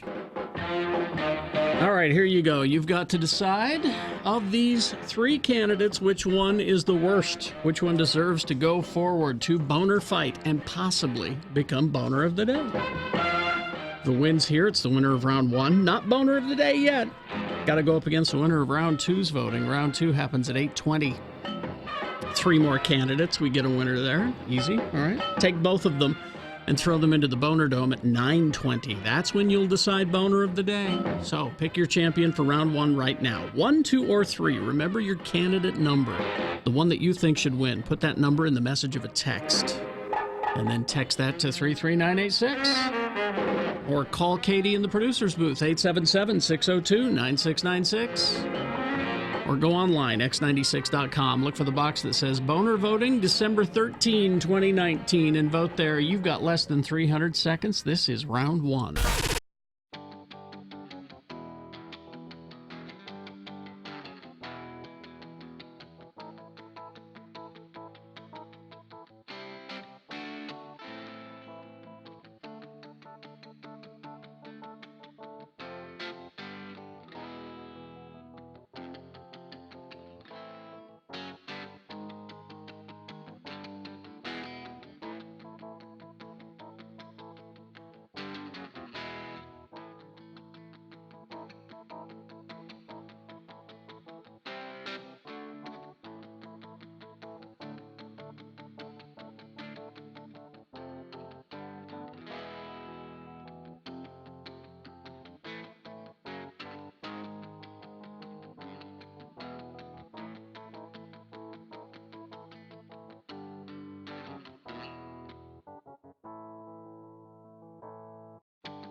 47, time to award round one of your boners. And round one of the boner voting is brought to you in part by the biggest crown burger they make. Oh, you did? Oh, I'm Good for glad you. you did. It's tradition. It was good. And happy Friday. Join your friends at Gracie's after work today. Enjoy apps and drinks. Watch the jazz battle. Oh, I thought it was going to be a... Huh? I thought it was going to be like a musical battle. The jazz battle. But no, they're talking about the Utah Jazz battle. Over here, Which woodwinds. which would have been my... Over here, why brass. would you think of... Because they have jazz music there all the time. Yeah, That's but true. Watch the jazz battle, the Warriors at 7, and stick around for Funky Friday with DJ Shay from 10 to close, adults only. Oh, speaking of that, just parenthetically, the flags at the Utah State Capitol today, if you see them at half staff, it's because of the passing of 100-year-old Utah jazz legend. He died on It's over the weekend. Saturday, I think, and I've not said his name because it's not popping into my mind, which is weird. Joe McQueen. Joe McQueen. I'll just read this quickly. Our friend Bad Brad Wheeler says, received word this afternoon that Representative Sandra Hollins was able to confirm that the flag at the Utah State Capitol will be lowered to half-mast all day Friday in honor of Joe McQueen and his contributions to the state of Utah. It just made me think of it. Yeah. So we had boner candidate number 1. Hey, Santa Faker, get out of our mall. You look too much like Santa. Well, it may be your holiday tradition, but we don't want any confusion. We got the real Santa here in our mall. You're just here having lunch. Get out. Boner candidate number 2, I was taking these presents back to Santa's workshop. It's a UPS guy throwing packages out of the back of his van so that a woman in another van can pick them up, presumably to deliver them, but he doesn't know what's in them. You know, what is it, flat screen TVs in China? Mm-hmm. He's just throwing it out on the ground. And boner candidate number 3, but religious liberties, right, Chris Stewart? A woman denied morning after pill at pharmacies in, I believe this is one of the M states, Minnesota. Minnesota. A couple of pharmacies. No, I can't get that for you because it's against my religion, said the pharmacist. Then get another pharmacist to do it, or get out of the business. Elliot won a boner T-shirt. Elliot. And the winner, boner candidate number 3. But religious liberties, right, Chris Stewart? All right, so that's the winner of round 1. Now goes forward to boner fight. Might be boner of the day. Round 2, half hour from now, 8:20. We'll do this again with 3 more candidates. Get a winner there. Take them both and throw them against each other for boner fight at 9:20. That's when you'll decide boner of the day. Did we decide on a best question of the week? Sure. Yes. Is it sponsored? Do you know where we are right now? Yeah. Yes, okay. But it occurred to me that we said, we'll do both of them, but we can't because we have a prize. So that was where, okay. So I'm just picking one of them. We'll let you pick one. Okay. All right. Best question of the week, brought to you by, from the makers of 2017's immersive theater sensation Sonder, comes thank you, Thea Braumeen. Thea Braumeen, a multi-sensory dance theater experience in a 2-story bean-to-bar chocolate shop in downtown Salt Lake. Tickets and information at thankyoutheo.com. And we've got a pair of tickets to that to give to George. What's his question? George says, with it being Friday the 13th, what are you superstitious of? Oh.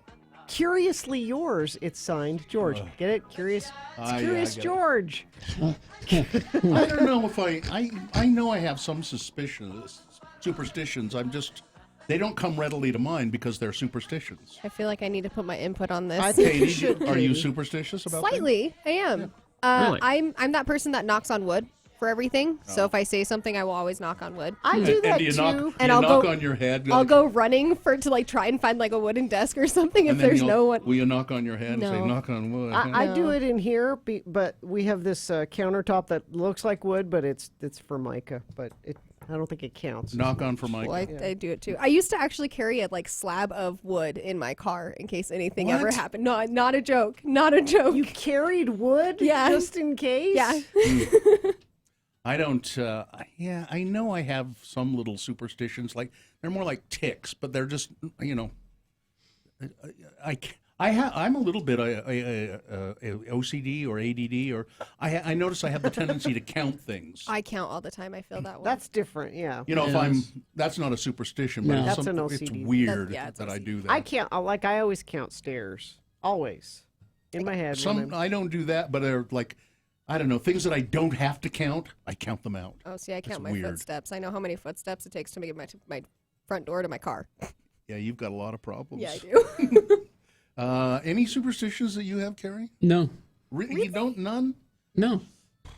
Lucky socks. I have no use for them. I mean, I sort of don't either, but I know I do some things that are. I wish I could think of It's them. funny because I do the knock on wood thing, and I don't really think it does anything. It's almost like it's a habit. What's it supposed to do? So there's creatures, whether they're fairies or Well, yeah, I'm out. Wood fairies. I'm out. that hide in the wood, and if you say something, they'll go ruin it. Like, oh, I hope I get this for Christmas. or I hope the traffic isn't bad on the way to work today, and they'll go, aha, I'll go out and make the traffic bad. But if you knock on wood, it scares them and they run away. You think that would piss them off, and they'd say, "I'm going to go make traffic bad." Keep knocking on my wood like that. Do you say anything when people sneeze, Carrie? No, and people think I'm rude when I. I mean, you don't say. Bless you. I should say Gesundheit, which means bless you in German. Yeah, but I don't say anything when people sneeze because it's just a thing that people do. I used to like people would sneeze. I'd just be like sneeze, and they look at me in the weirdest way because I never said God bless you. It's not a thing that I would say or comfortable to say. I guess you could say, "Are you okay?" What about Bill? What about theater things? Yeah. What about I'm not. Yeah, I'm not a very good. Break your leg or any of that. I'm not a very good theater person either. I would always talk about Macbeth in the say dressing Macbeth. room. Yeah, Okay. and I remember the first time I did it, and somebody went, "What?" And I didn't know. I didn't know it was a superstition. Here's someone who says, "I never crossed the path of a black cat." Why? I have a black cat. She's beautiful. Yeah, and wonderful. it's just a pigment of a cat. But they're from devil. I always cross myself when a hearse goes by, even though I'm not religious. I love seeing hearses. I never laugh when a hearse goes by because that'll mean you could be the next to die. Mm-hmm. And then the worms would crawl in, and the worms would crawl out, and the worms would play pinochle on your snout. One of my favorite DJs actually does an EDM remix of that song, and it's creepily eerie beautifully. It's so done. It's so well done. You need to make that your ringtone, Bill. There you go. And you may be the next to die. Now the worms play pinochle on your snout. Yeah, the worms play pinochle on your snout. Can never spell pinochle. A great big bug with great green eyes crawls through your liver and out your eyes. I love it. Somebody says I should say Godzilla after people sneeze. I'm going to start saying that. That's pretty good. Just for I'm fun. officially going to start saying that. Thank you. Godzilla. Yeah, make that a thing, Carrie. Okay. Have you ever done that? Tried to make something your thing? I know we all have, haven't we? To try to make something your thing. I've thought about making something my thing, but then I've stopped myself because I've said that's stupid. It's so stupid. It's like I was going to start. Be my thing. I was going to start referring to people as cats. Hey, you can't. Let me tell you, that cat. I like that. This cat really knows what he's talking about. I thought about doing that, and then I went, no, that's just stupid. I don't know. It's pretty good. Come on, Carrie, Godzilla and cat. Let's see. I can do the Godzilla thing. I think like the Godzilla thing. If there's any cat that could pull it off, you're the cat to do it. See, that sounds pretty good. I don't know. Here, Katie, get George some tickets to I'm gonna do it. Theobromine deal. There you go. And Is it theobromine or theobromine? it's brow. There's a pronunciation right I know. I can't prescribe bromine. theobromine because it's against my religion. If you have a best question of the week, email it to us, radiofromhell@x96.com. Put best question in the subject line, and maybe we will read your question, maybe we'll answer it, and maybe you'll win a prize. So listen, we got a cat who knows a lot about drinking coming up. Yes. Have another drink with that cat, Jimmy Santangelo. See, Bill's trying to I'm take gonna your do it. thing. I'm gonna No, do it's it. Carrie's thing, not your He thing. does. Will you gift it to me? I didn't pull the trigger on it. Gift so it to me. He can have it. See? And someone says that someone's dad has texted in that says, instead of bless you, you say, hail sneezer. So that was from someone's dad. That's a I can dad only joke. guess it's from someone's dad. They're not identifying themselves that way, but I'm guessing. Anyway. There's a crash northbound I-15 under the 5th East American Fork overpass. HOV lane and left shoulders are blocked. 4-car crash I-215 southbound approaching the I-80 West turnoff to the airport. Vehicles out of traffic, but delays are stretching back to 7th North. Check our message stream. Somebody says crash 230 West, 123rd South eastbound. Thank you for sending that in via text at 33986. No matter how it happened, Caliber Collision makes it like it never did. The nation's largest collision repair company, rated among the highest in customer service satisfaction, restoring the rhythm of your life. All right, let's get to Jimmy here real quick. I like our friend Dimitra, who has said that when a Greek person sneezes, they say, but then she's written it in Greek characters, so you can't read it. BigOTires.com. Big O, the cat you trust when it comes to putting tires on your car. Go to BigOTires.com and look at the winter tire sale. They're selling winter tires at Big O, starting at just $49.99. Winter tires specifically engineered for cold, wintry driving conditions. What makes winter tires better at handling the winter's it's mainly a temperature thing. Yeah, it is. When the material in the tire gets down below a certain temperature, it doesn't react the way a regular tire does. They put more natural rubber and silica in it than the regular harder vulcanized tires, so that it grips the road better. Big O, they are the tire experts, the team you trust. You can find them, and there's a location near you. I can almost guarantee it. I go to the one on 2nd East and South Temple, but go to BigOTires.com. You will find a store. Remember, Big O Tires, the team you trust. Technology.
I like your shirt, by the way.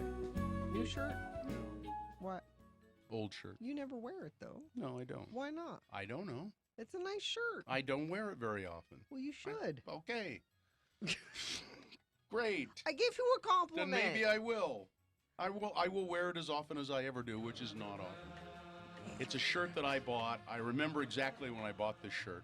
It's when there was an Old Navy over here on 4th South. Mm-hmm. Over there Where on 4th Trader South. Joe's is going to be. Yeah. There was an Old Navy there, and I went in there one day, and they had this big pile of shirts on the floor. I'm not kidding, as Old Navy does sometimes. And they said all of the shirts in this pile are $1.20. I'm not kidding. $1.20. And I thought, this shirt being $1.20, that's a negative money. Yeah. It costs more than that to... Yeah, there's more material in this shirt. There's more little, Vietnamese or Singaporean child finger blood in this shirt from sewing the buttons on. And so I bought it for $1.20 off the floor at the Old Navy. You would not think that. It's not. It's just a dumb shirt. You should have kept the receipt in the pocket. My sister bought a coat But we once. never do a 120 time check, Gina. So. My sister bought a coat once that was on sale, and it ended up being $7, and she kept the receipt in the pocket so that anytime anybody said, I like that coat. Her sister, Minnie Pearl. No, Mikkel. Just to I prove. like that coat. She'd say, $7. No, it's not. I have the receipt. She kept it in the pocket. right there. Right $7 coat. That is the see again. That's the kind of thing that the Barbary girls are interested in. $7. I don't believe that was $7. But you could have a debate with some other people about the political situation in Tibet or the existence of God. But when you're debating with the Barbary girls, it's whether Bill Murray is going to go crashing parties and how much the coat cost. Is she the good-looking one? They are all good-looking. No, they are not. They are. All of my sisters are good-looking. Lolita! Certainly not. All right, let's get this over with. One is better looking than the others. No, they are all good-looking. It's that one that's really good-looking, and then there's there's an okay one, and then there's that other one. I get phone calls every time you do this. Which one is he talking about? They know. Yeah, they all. I'm surprised they call. All they have to do is look in the mirror. Yeah, all they have to do is look at a family photo, Gina. They'll all point to the good-looking one. All the Barbary girls know. They know who the good-looking one is. It's true. So we're not making these things up.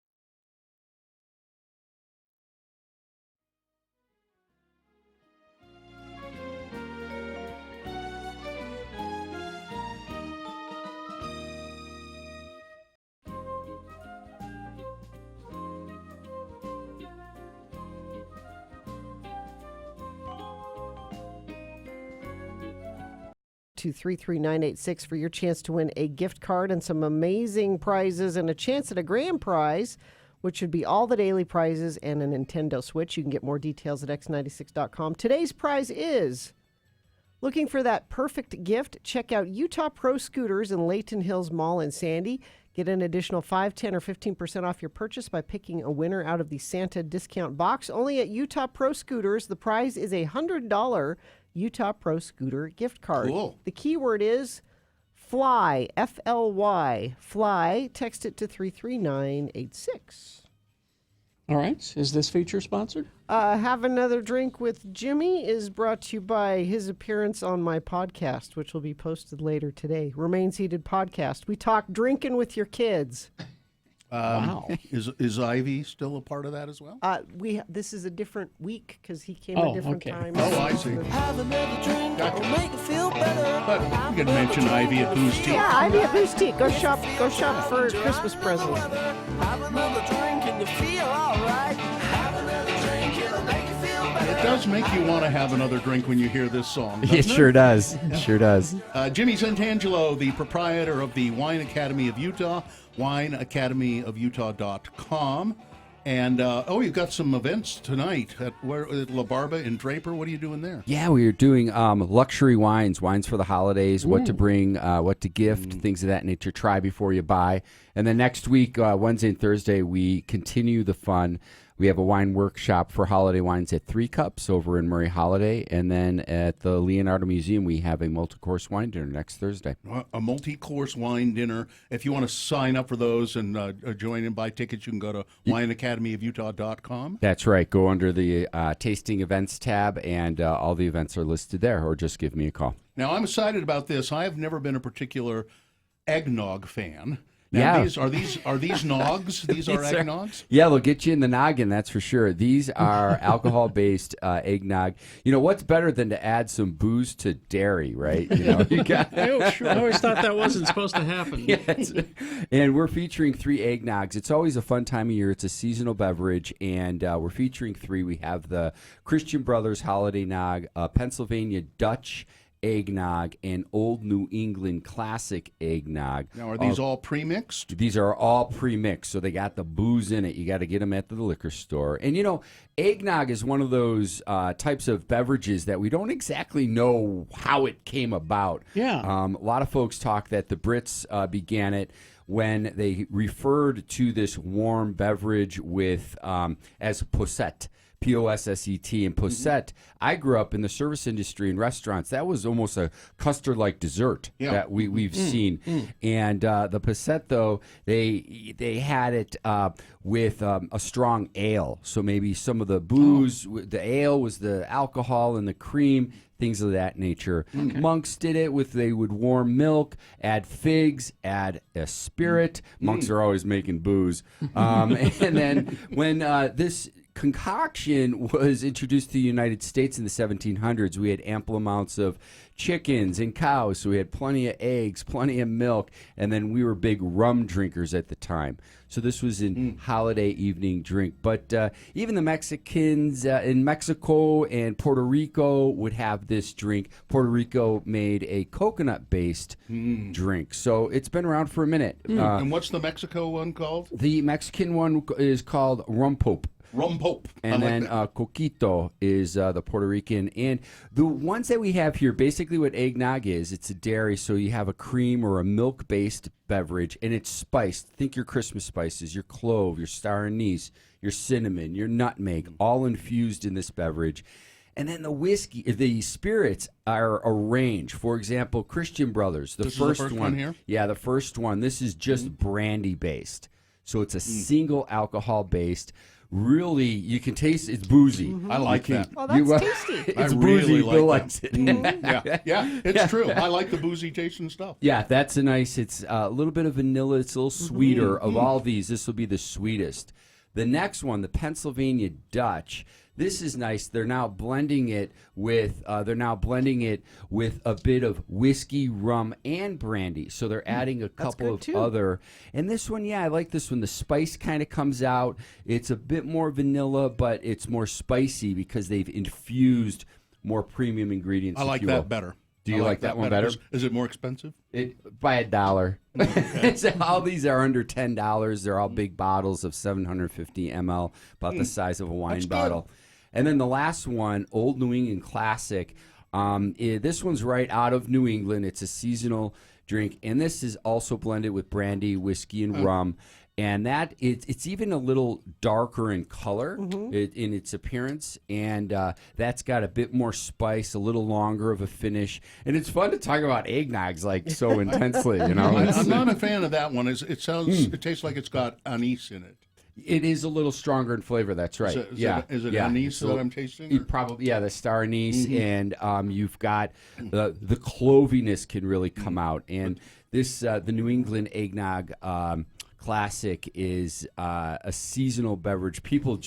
It just gets bought up off the shelves back east. So what was the middle one? Is that the New England? The middle one's a Pennsylvania Dutch. That's the one I like the best. That's a nice one. Okay, I have dumb questions.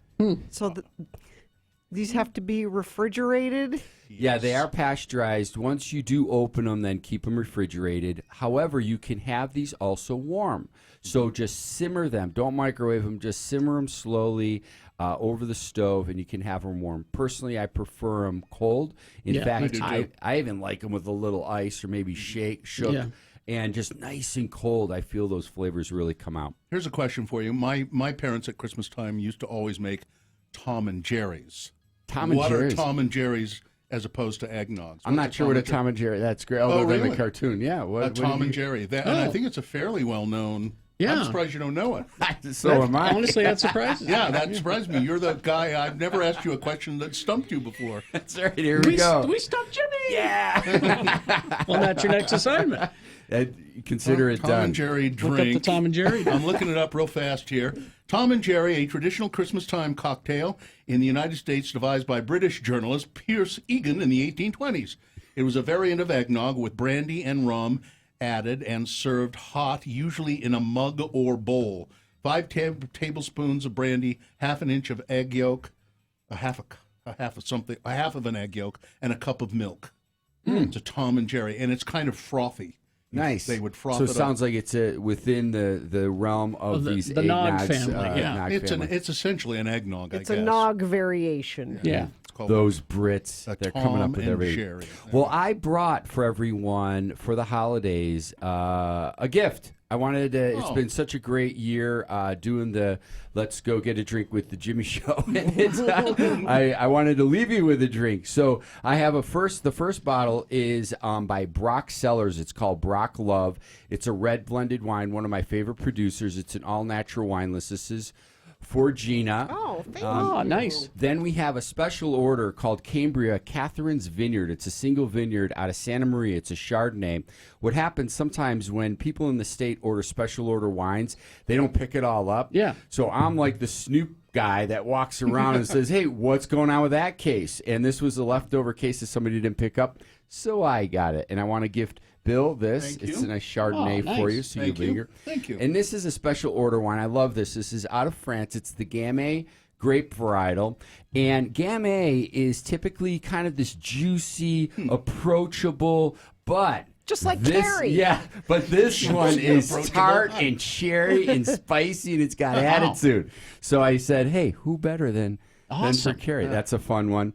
And then for Katie in the control booth, I know she's a rum fan. She loves rum. This is by Dennebrick Distillery. This is a special release by Jan Stevenson. She's a professional golfer out of Florida, teamed up with Dennebrick.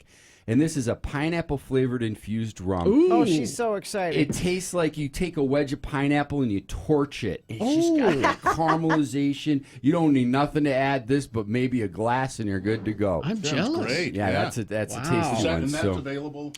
only at the distillery, and they're running low. So run out there to Dented Brick Distillery. Mark Christensen, they're doing a great job, as are all our distillers here that we talk about on the show. Well, these are all great, and Thank you. thank you so much, Jimmy. And it's been a pleasure associating with you this year. I hope we continue it into the new year. Look forward to it. Have another drink with Jimmy. Go to wineacademyofutah.com. Tastings coming up. Tasting's coming up. And listen to Remain Seated that comes out later today. Jimmy's on there, too. All right. We're lousy with Jimmy. Yes. Have a good holiday, sir. All right. Traffic, Gina. Crash southbound Bangor Highway 98 South. It's on the right shoulder. Crash Redwood Road 89th South in West Jordan. And let me check our message stream. And let's see. Not sure what's happening, but major backup on 123rd South exit southbound on I-15. Thank you, friend of the program, for sending that in via text at 33986. Thinking of buying a new or used vehicle? Think Tim Daly Auto Group. Every new select pre-owned vehicle comes with the Tim Daly Forever Warranty. As long as you own it, it's got a forever warranty. All right. Boners round 2 coming up here are the candidates. Number 1, yeah, well, maybe you can hear my machete. Boner candidate number 2, I'm Santa Claus. Don't you want to be my best friend? And boner candidate number 3, she said, something's up with my husband and I have to leave. All right. Round 2 of your boners. Big boy news, opinioendo, all coming up. Stand by. Alpine Plastic Surgery. This is Dr. Randall Barnett, board-certified plastic surgeon. One of the things I love about it is the board certification. The other thing is that the Alpine Plastic Surgery suite is attached to Ogden Regional Medical Center. You feel better about that? They're doing specials for Christmas at Alpine Plastic Surgery. It'd be a really good gift. I would get a gift card for Alpine Plastic Surgery.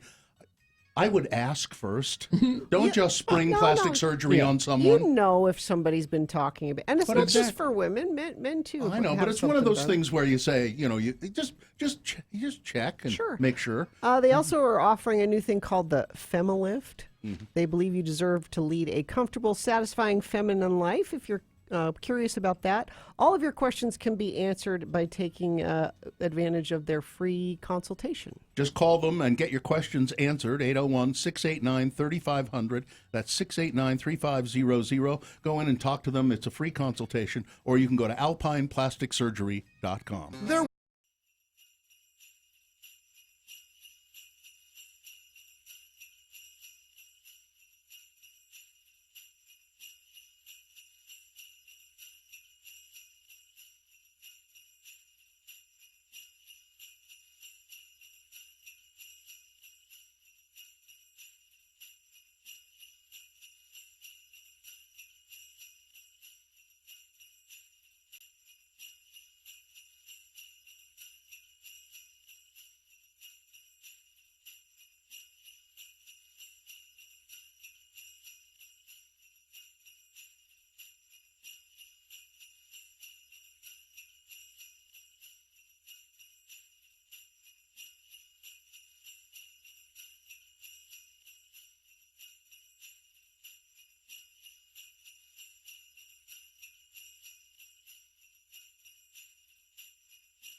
Spell it with me now. A-L, Al.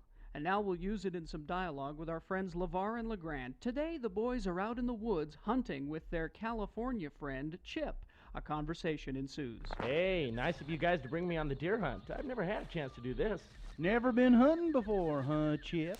Well, why am I not surprised? You'll notice that the rest of us, Chip, are wearing a highly visible flame orange attire. Now, while very colorful and attractive, your Hawaiian shirt ain't what I'd call appropriate. It's kind of like hunting with Magnum P.I. You ever been in the great outdoors at all, Mr. Selleck? I've been to the Grunion Run in Long Beach. Well, we're not talking about sissy boys in their running shorts here, Chip. We're talking about hunting, fishing, manly sports. Yeah, manly sports. Hunting, fishing. I free climbed Half Dome at Yosemite last summer. Oh, fine. You climbed up some rocks at some Bugs Bunny theme park or something. You ever bagged a 4-point? You ever bagged it and tagged it and gutted it in a blinding snowstorm? With a real bad earache and a wooden leg? You don't have a wooden leg. Well, with a bad earache and while you're half drunk. LeVar, have you been drinking? I've told you I do not approve of drinking, and certainly not drinking while we're on the hunt. Of course, you know why he's upset, don't you, Chip? It's the old story, why you should always take more than one of the elders like LeGrand here hunting with you.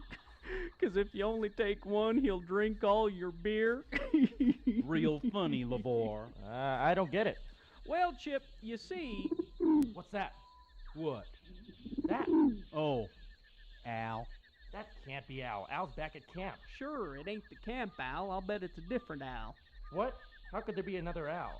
Especially way out here in the woods. Well, the camp owl was probably a born owl. Now this one sounds like a horned owl.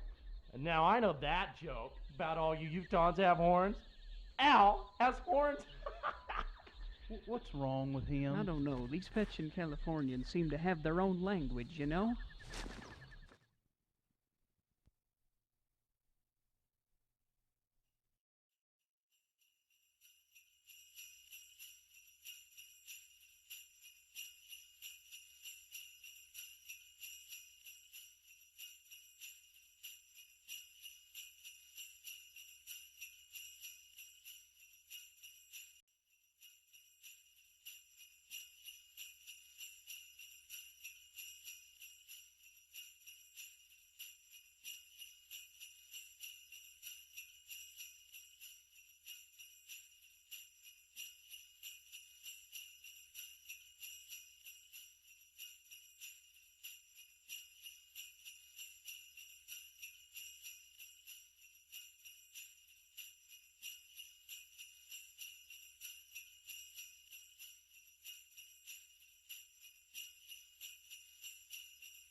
All right, remember that info. You're going to need it for round 2 of your boners. Here we go. 3 news stories. These are examples of bad, stupid, funny human behavior. You will decide with your votes of these 3 candidates which one is the worst, which one deserves to go forward to boner fight and possibly become boner of the day. Who wins here goes up against the winner of round 1. We'll take both of those champions and put them against each other. Boner fight happens at 9:20. That's when you'll decide boner of the day. After that, all of your choices are taken away from you. Dave the Flower Guy decides who is boner of the week on his own. So let's do round 2 right now. 2 candidates now, a third after the news. Once you've heard all 3, you'll vote. And one of you lucky random boner voters will receive a Guitar Czar gift card. Boner candidate number 1. Yeah, maybe you can hear my machete. A Taco Bell worker in Texas had a customer running for his safety instead of for the border. You remember those old Taco Bell ads? Yeah. Run for the border, Louise. Yeah, never really quite got that. Yeah. But, after threatening him with an 18-inch machete at a drive-through lane, Samuel Baptiste Hammett is facing charges of aggravated assault with a deadly weapon after a man told Austin cops that he swung the weapon at his truck as he ordered food from the Taco Bell on Sunday. Can you not hear? The male customer replied to Hemet after he asked the man what he wanted to order several times, according to an arrest affidavit. Why don't you pull forward and I'll show you what I have for you? Hemet told the man after cursing him out. So apparently, Hemet was not answering him in a timely fashion, or the customer was not sure whether he was being heard, and he finally got angry. And as he expressed his anger in the speaker at the Taco Bell, Mr. Hemet said, why don't you pull up and I'll show you what I have for you?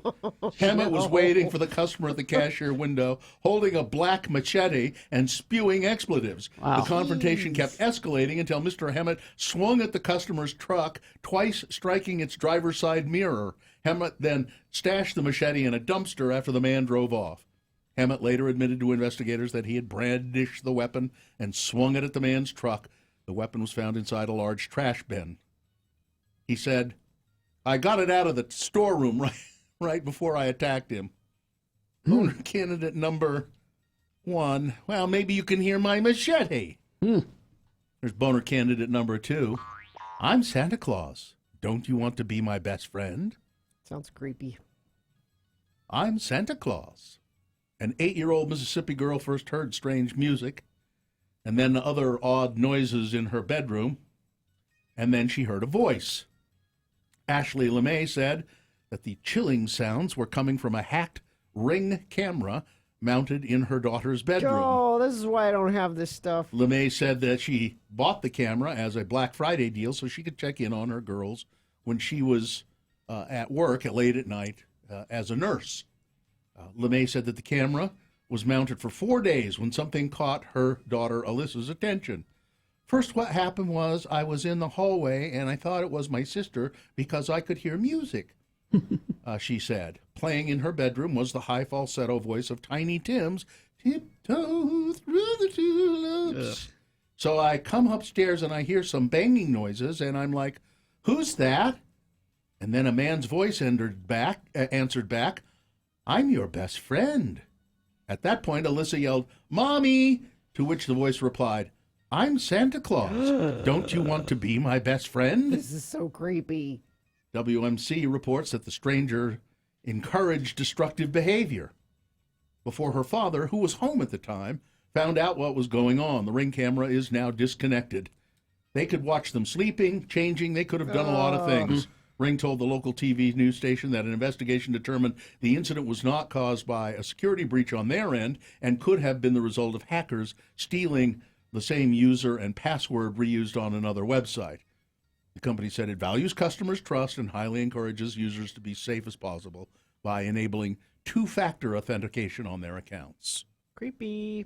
Yep. Boner candidate number 2. I'm Santa Claus. Don't you want to be my friend? By the way, as I recall, it wasn't in the detail wasn't in this story, but I heard another one. Apparently, what the voice said was things like, "Why don't you go tear up everything in your room?" Or was just being a jerk, basically. Coming up in a moment, boner candidate number 3. Well, she said something's up with my husband, and I have to leave. All right. This is an interesting boner candidate because I just opened some email, and our friend Hollywood Tim, who has relatives here in Utah, and Hollywood is from Utah, he said, please look at this story. It happened to my relatives. Oh. Well, coincidentally, I had nominated this for a boner candidate, Oh, so it's okay. number 3. All right, candidate number 3 for round 2. Coming up after this, Big Boy News and a Pinuendo, brought to you by Fat Cats has perfect stocking stuffers. Get $5 free with a $25 gift card or $10 free with a $50 gift card purchase through December 31st at fatcatsfun.com. Oh, Kerry Jackson, one of the people who watches Survivor, still pretty religiously, I guess. Somewhat, yeah. They always do a live reunion show, apparently. This year, no. They're not. This season, the reunion will be less live than normal. I know why. Survivor's 3-hour finale and reunion shows usually take place live from CBS Television City in L.A. from 5 to 8 p.m. Pacific time to concur with the East Coast airing of the program. The December 18th Survivor Island of the Idols season ender will actually go live to tape from 1 to 4, 4 hours earlier than normal, and air back on TV later in the evening because... Controversy. What happened? No, go ahead. A source close to the situation tells Entertainment Weekly the change was made due to the sensitive nature of the material, which involved complaints of inappropriate touching from contestant Kelly Kim toward Dan Spillo, along with other players, then exaggerating their own reactions to Dan's touching as a strategic maneuver in the game, as well as security concerns for the contestants and to make sure that the players feel as comfortable and safe as possible while discussing what happened out on the island. As in past seasons, the show will take place in front of an audience and still plans to start with live introduction, have periodic look-ins during the finale, and then a reunion cast discussion after a winner is crowned. While the program will not be airing live with its usual 10-second delay, the expectation is it will still appear in its entirety without any edits. So I think they're confident that they can handle the situations, the questions and things. But they want to be just in case. Yeah. I guess it's interesting that there's... I think it's kind of interesting and kind of cool that they're going to do it at all, because it can get pretty dicey. Because I think I've seen a couple of these, and they really get into each other's ass about things. They do. About how the game was played, and about who was bad and who was good, and who was a jerk and who wasn't, and all of that. And this cast has been particularly in each other's faces. They've been very honest about how the game is played. Well, this guy Dan, though, he's like he's an entertainment agent or something like that. And they showed in the episode him inappropriately touching some of the female contestants. Goosing them or something? Well, because it gets cold at night, and so they kind of, you have to, as a necessity, kind of bundle up. And they showed him kind of touching where he shouldn't have been touching. Snuggling a little too intimately? Yeah. And they showed it. And then it came up at a tribal council, and they said, listen, it's fine. It's just fine. He didn't mean to. I'm terribly sorry, the whole thing, and they brushed it aside and went, it's fine. Well, she didn't. This last one was off camera. Jeff Probst showed up on the beach just before, after tribal council, and said, here's something you need to know. Dan is gone. And this has never happened before. And this has never happened before. He's not going to be in the jury. He's not going to be at the reunion. He's just gone. They yanked him out. Just know that. And apparently it was because he inappropriately touched a crew member. Well, he's got problems. Yeah.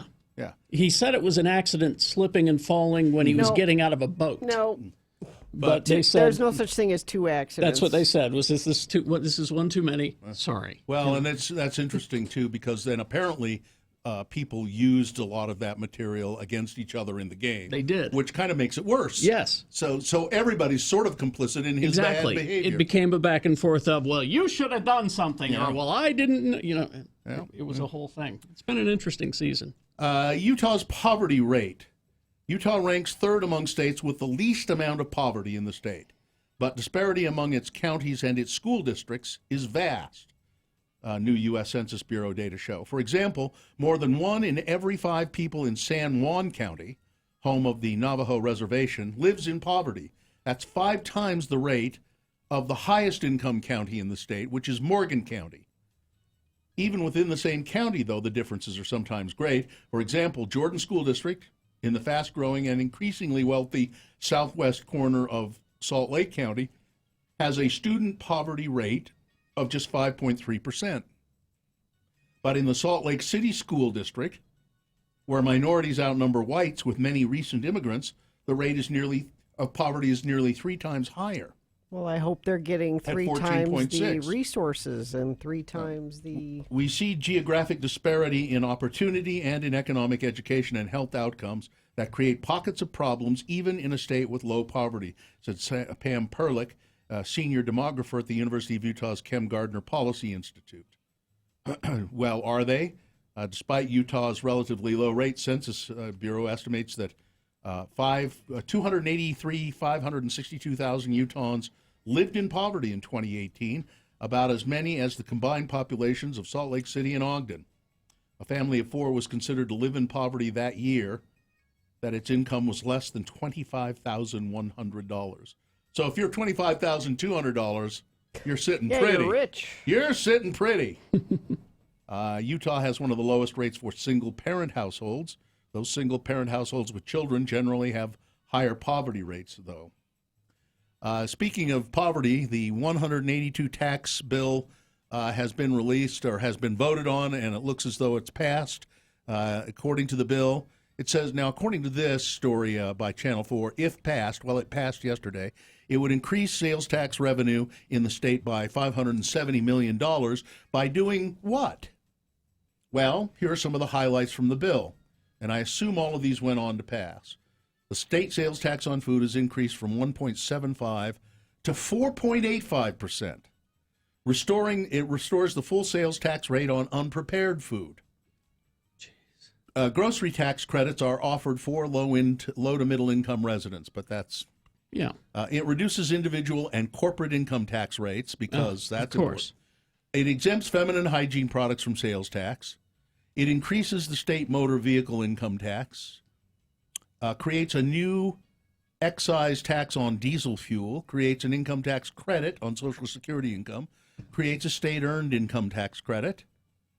Implements a sales tax for services, such as, but not limited to, because they'll think of more. Mm-hmm. So when they say, such as, but not limited to, we reserve the right to put it on other things. What's a service? Well, the services are landscaping, painting, cleaning, veterinary services, taxi and limousine services, ride-sharing, tourism, streaming media, etc. But there are other things that I'm sure we can think of, and when we do, we'll tax those as well. So it's tax and spend Republicans. But like I worry about, like, with veterinary services. Yeah. Which are expensive anyway. It is. Are people going to not get their pets Yes. the medical care they need? Because There was a story in the news the other day. I think it was local, and kind of got lost in my shuffle here. But about a woman whose dog was, I think it was a dog, was put down because the dog's name was Ziggy, and there were two pets in the veterinary clinic named Ziggy. Mm-hmm. So they're performing surgery on Ziggy, and they called and said, if we're going to continue the surgery, it's going to be pretty expensive.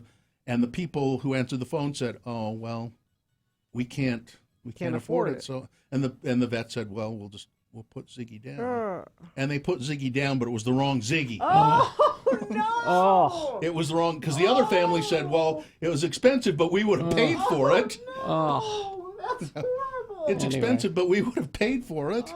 Back to the taxes. Vote them all out. Yeah. Sports, weather, traffic. Lamar Odom. Remember? Yeah. Remember? Is he still alive? You recovered quickly. We found him. Well, Found he was him at on the- the ground out at the cat house. He was out at the brothel and, Yeah. and The bunny almost ranch. dead. He and, was on my Deadpool there for a while. Well, he's sober Yep. and engaged, and he's engaged to a woman named Sabrina Parr, and he found Jesus. Good for him. And he and I didn't know he was looking for Jesus. he didn't know either. And Sabrina said, "You'd want to marry me? You got to meet my friend Jesus." Okay. And apparently, they have not had sex. Can we have and sex? Won't until Well, Jesus says, my friend Jesus says we can have sex when we get married. and when they get married. So he's gone from brothel to celibate. No sex before marriage, and he's sober. So who knows? And Dennis Hoff is dead. Yeah. Yeah, see?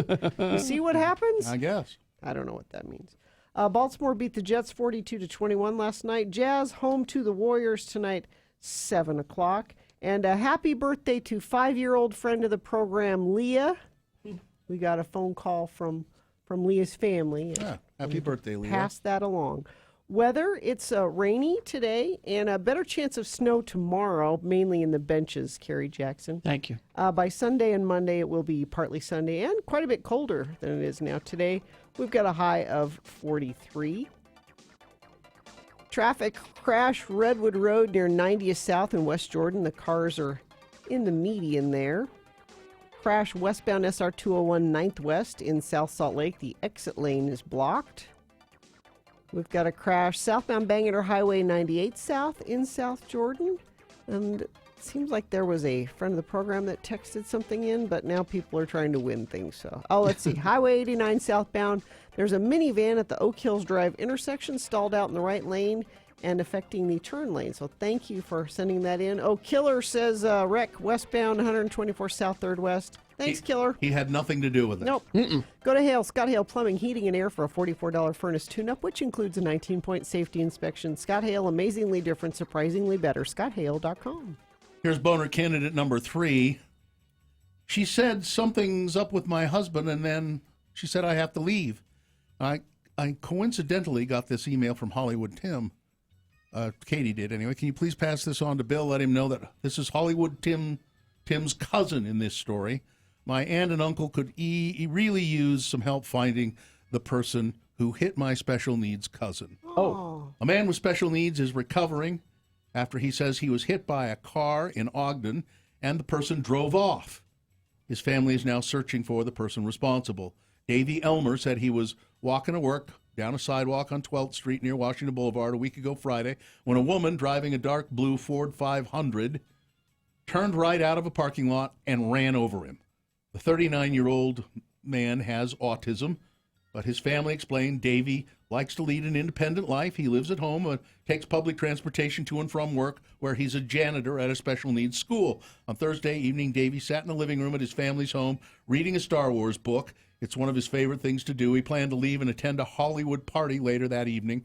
But every time he leaves the house, Davey puts on a bright yellow reflective vest, so he's easy to spot when he's walking. He also makes sure that he isn't wearing headphones and he stays aware of his surroundings. Well, right now, Davey needs to be driven around after his accident, and his father helps him walk. Davey's right foot is strapped in a Velcro boot. His left leg has a brace on it under his jeans. His foot is swollen and bruised from being crushed, and his mother, Mickey Elmer, said Davey may have a torn ligament in his leg. Davey said when he walked up to where the woman was turning right out of a parking lot, they looked at each other, and he walked in front of the car because he figured, she sees me. Mm-hmm. That's when he said the woman pulled forward and ran him over. She hit me with the hood of her car. He said the woman ran over him, then backed over him again. Whoa. She got out and said, "Are you okay?" And Davey said he asked for the woman's information, but she refused to give it. She said something was up with her husband and she had to leave, he said. Mickey said witnesses later told the family they saw the woman talking to Davey. They didn't realize he'd been hit. She got back in her car and drove off. He hobbled to a flower bed next to the sidewalk, sat down, and called Mickey, his mom, for help. So they're trying to locate this person. The driver left without helping. We're hoping that somebody saw her. And she has insurance or something, because Davey's got some problems now because he was run over. Yeah. Mm-hmm. Boner candidate number 3. She said something's up with my husband and I have to leave. All right, let's review the first 2 and vote. Boner candidate number 1. Maybe you can hear my machete. A Taco Bell worker swinging a machete at a drive-through customer because the customer said, I can't hear you. Are you there? Guy says, pull forward. I got something for you. Boner candidate number 2. I'm Santa Claus. Don't you want to be my best friend? An alarming voice coming out of a girl's bedroom security camera. It was apparently a hacker prankster and not something more evil than that, but still pretty scary. Excuse me. And number 3, she said, something's up with my husband and I have to leave. All right. You've got to decide of these 3 candidates, which one is the worst, which one deserves to go forward to boner fight and possibly become boner of the day. Because you see, if it wins here, it's not boner of the day. It has to defeat the winner of round 1's voting. We did that an hour ago. But we'll take both of these champions and throw them against each other. Boner fight happens at 9:20. That is when you will decide boner of the day. So pick your champion for round 2 strategically. 1, 2, or 3. Remember your candidate number, the one that you think should win. Put that single digit, that number, in the message of a text. And then text it to 33986. Or call Katie at 877-602-9696. Or go online, x96.com. Look for the box that says Boner Voting, December 13, 2019, and vote there. You've got less than 300 seconds to do it. This is round 2. Let's go. When Carrie...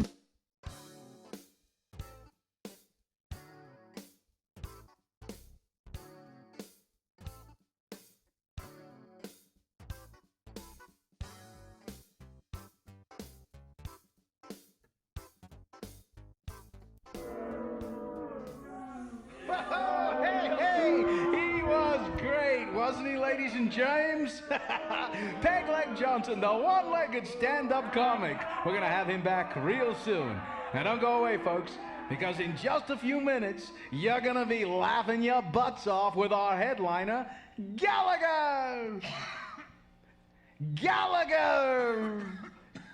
You know, the guy with the watermelons? Yeah, well, anyway, it's time for a special treat here at Bananas, the best comedy club in a shopping mall in downtown Sheboygan.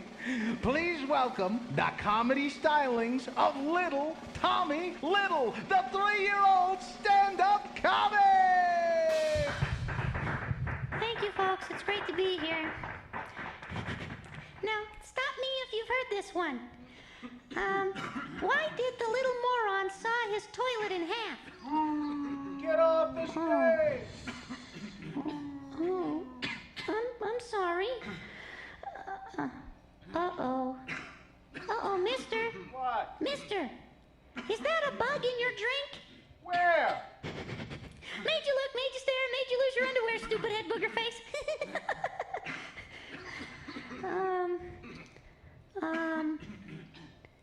Poo-poo pee-pee.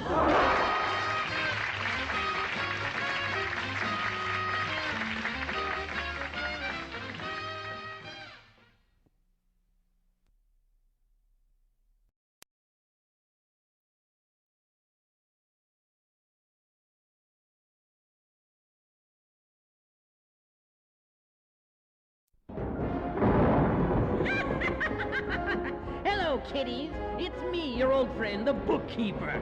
I'm here to help you with your taxes. Today, we're going to hear a tale from the old ledger which should simplify on how to fill out those pesky forms. Pay close attention now, so you won't have to pay even more later. You can come on in now, Mr. Irvine. Thank you. You can call me Lemar. Lemar. Okay. My secretary said you had some questions concerning your tax forms. Well, yeah. There ain't enough places on this here 1040A. I was wondering if there was a special form or maybe a separate schedule I should fill out. Enough places for what? My wives. Oh, you should only list your current wife on your tax forms. Your ex-wife will have to file separately. Ex-wife? I ain't never been divorced. You have more than one wife. That's what I'm trying to tell you. Ah. There ain't no place on this here farm to list all my wives. Not to mention the fact they don't leave you enough places to list your children either. How many wives do you have? 6. But the 2 youngest haven't turned 18 yet, so I figure I'll list them as dependents. Oh my. You're going to just have to list your first wife on your 1040, and then we'll file separate forms with the other ones, listing them as single head of household. Well, now wait one darn minute there, Sonny. No woman of mine is going to claim to be the head of my household. I won't stand for it. Now, it's only a classification. They won't really be heads of households. I mean, think of it. 5 women with no income and children to claim. You should get quite the refund, Lemar. Lemar. That would be dishonest. I'm a God-fearing man. I couldn't cheat the government like that. You do know that polygamy is against the law, don't you? Yeah. Big refund, you say? Very big. Where do I sign? You see, kiddies, everyone can get a refund just so you know which deductions to take. And if you're willing to sit through a very long audit. As for Lamar, prison might be a vacation when you compare it to having 6 wives reminding you to wipe your feet and take out the trash. Well, this is your old friend, the bookkeeper, reminding you that on midnight on April 15th, that is the cutoff.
Time to award round 2 of your boners. And I retweeted today, although I'm sure you all saw it, Pat Bagley's cartoon about Greta Thunberg. That's a good one. It's a good one. Check it out if you get a chance.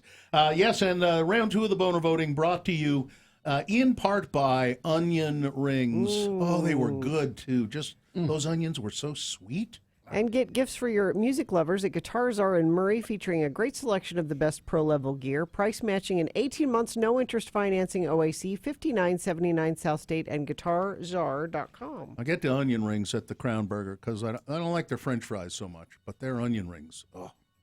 So we had boner candidate number 1. Maybe you can hear my machete. That's a Taco Bell worker in Austin, Texas, who was going to make things... make sure that a customer heard him, that he could hear the customer and the customer could hear him by swinging a machete at him. Boner candidate number 2, I'm Santa Claus. Don't you want to be my best friend? An alarming video of a voice coming from a girl's bedroom security camera. I guess it was just the voice. She didn't see anything, but somebody saying, you want to be my best friend, don't you? And boner candidate number 3, well, she said... something's up with my husband, and I have to leave. That's what the woman said after they ran down this poor kid, this man, really, Davy Elmer in Ogden, a man with autism, but who's independent, takes care of himself. He tried to do the right thing and get her name and number. He's got bad injuries. She took off. If you have any information, contact the Ogden police about it. There is a description. She's a woman with dark brown hair. Driving a blue Ford 500 sedan. So there you go. All right. And the winner, well, Travis won the Guitar Czar gift card, and as you might expect, an overwhelming number of votes in support of Davy Elmer in Ogden, boner candidate number 3. All right. I think there's a GoFundMe that we can... I don't know. It doesn't Katie, say anything about and that. see if Ask Tim. Ask Hollywood Tim. Tim might know. It's his nephew, I think he said. As your winner of round 2, it now goes forward to boner fight. Might be boner of the day. We'll see. 9:20 is when that's decided by you. Monster Jam Triple Threat Series returns to Vivint Smart Home Arena January 3rd and 4th. Opening night tickets only $15. Tickets are on sale now, but listen to Radio from Hell every day this week and play Rider or Writer for your chance to win a family 4-pack of tickets and qualify for the grand prize VIP upgrade. More details at x96.com. I'm going to read this name. And if you think this person is a writer, you will text writer to 33986. If you think this person is a writer, text writer to 33986. The name? Tristan England. Tristan England. Text writer or writer to 33986. I almost said something there. Yeah. All right. I'm going to talk about holiday tree ornaments right now. Okay. But I need you in the lead up to this to go to x96.com/live. So you can see the ornaments that I'm going to talk about. Now, if you can't, we will post a picture of this that you can look at later, because not everybody has access to that right now. Do you have a favorite tree ornament? Yes. What is it? It's a unicorn. A unicorn? Yeah. What's the significance? Is there any? She used to collect them. I used to collect unicorns. It's Really? my favorite unicorn. Oh. What about you? I do have a favorite ornament now. And it's a series of, I think it's 6 in a row now. For at least the last 6 years, my sweet younger daughter, little Mrs. Bill, when we go to get the Christmas tree, and they say, would you like a fresh cut? We say, sure. And they cut off that little slab, and there's a hole in it. And she has taken each of those for the last 6 years and tied a ribbon through the hole and done some little decoration on the fresh cut of the tree. Oh, nice. And so we have 6 individual tree cuts hanging on our tree amongst the other ornaments. I like those. Now I have, as you know, I don't put up a tree anymore, but I have many holiday tree ornaments. Many that are my favorite. Are they all geek themed? 90%. Well, 70. I have one that I was a girlfriend of mine worked at a Hallmark store, and she got me the first Star Trek collectible ornament. I remember.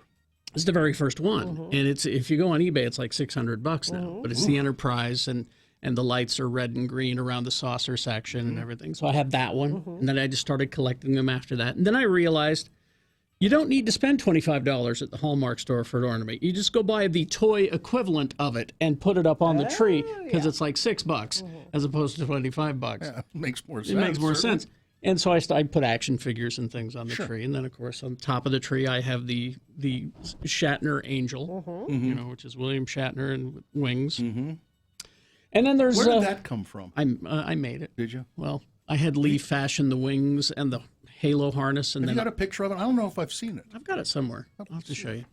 And then there's one of a Santa Claus face that my grandma crocheted, and I remember we were putting it up on the tree, and I said, we don't need to put that one up. And Sue said, well, if you don't, maybe she'll die. And I said, no, we definitely don't need to put it. Oh, that was terrible, wasn't it? But Sue found me a holiday tree ornament that has inspired me to next year put up a tree. It's too late. It's too late. Really? This is a recent find. This is a recent find. Now, again, I want you all to go to x96.com/live. I have no idea what this is So you can see this ornament. This could be, I have a Space Ghost ornament that I love. I've got a collection of Mickey ones, Disney ones that my mom, it was a subscription thing, where once a month they'd send you one, know. So I've got a bunch of them, but this one that Sue bought me yesterday. You really will put up a tree? May be the best one. I can't wait. Everyone looking? Okay. Yeah. Okay, there it is. What is it? It's a stick of butter. It's a stick of butter. Stick of butter. That's good.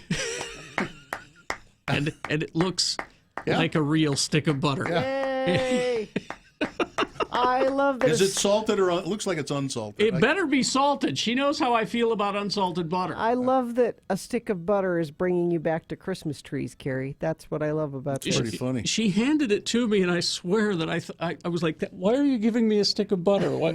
She goes, I got you something here, and handed it to me. And why are you giving me a stick? Oh, it looks real. You know where she found it? There was this little shop there by the Harmons, the new Harmons there.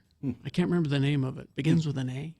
Anyway, local shop. It's a local shop for local people. For local people. Yes. I love that. So I now have to find. I'll go on the clearance sales after Christmas. Because there are others now. For a tree. But you know that there are.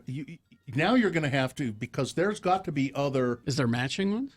Like or, they go on like a maybe a small a can of Crisco or you know what I mean? They're just kitchen. A toast. Maybe a piece of toast. Yeah, maybe a piece of toast and a small jar of peanut butter. You can't see how realistic it looks from this distance, but we'll take a close-up photo of it for our social medias, and you can see how realistic it looks. So there you go. There should a small be carton of milk. Well, I was going to say there should be a loaf of bread, a container of milk. Mm-hmm. Yeah. Eggs and a stick of butter. And some eggs. All your basics there.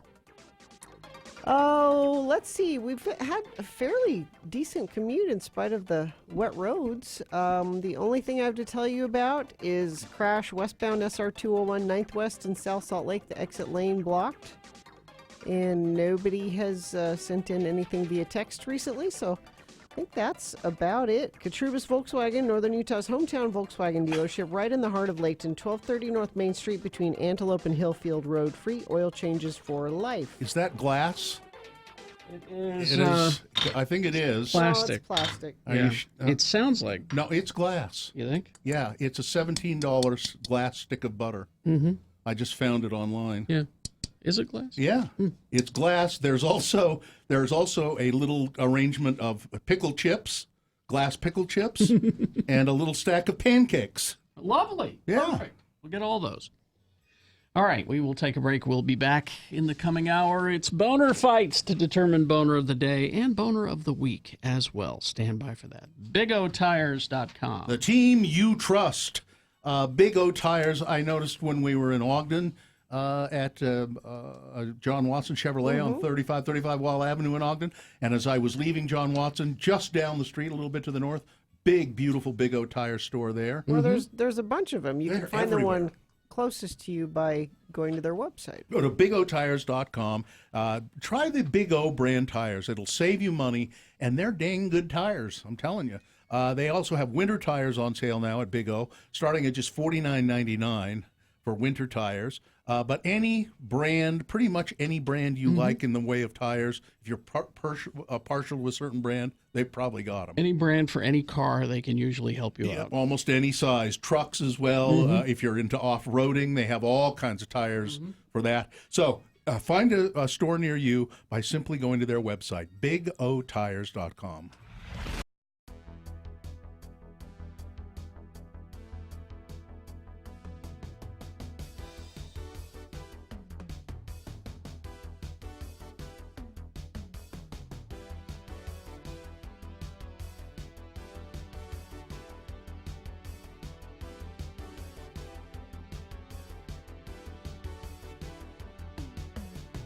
Well, I have a story for Gina to begin the news. I'm ready. Well, and I know this is a story that Gina will really like and be interested in because she sent it to me. A man who murdered his niece, a niece who was also his lover, by smashing her. What does that mean? It's a detail. Yes, it is. There's more. But wait, there's more. And it gets even better, doesn't it, Yeah. Gina? He killed her by smashing her over the head with a TV. He's been put in jail. It's Uncle Lover. Christopher Wall is his name.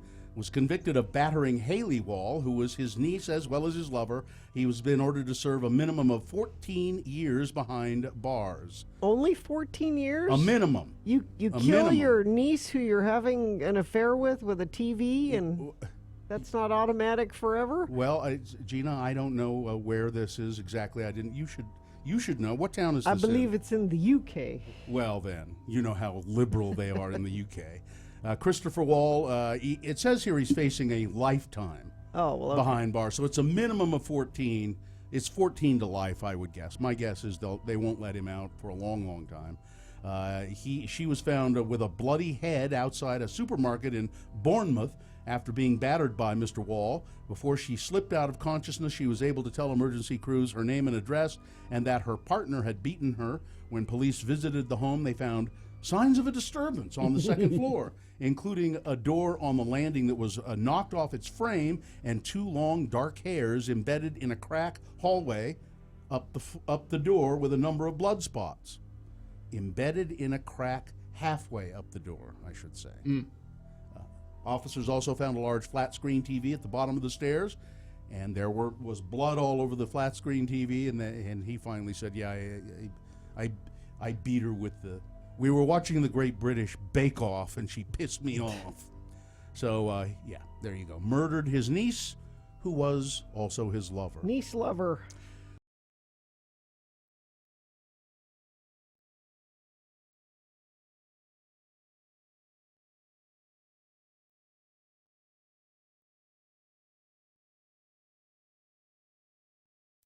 God.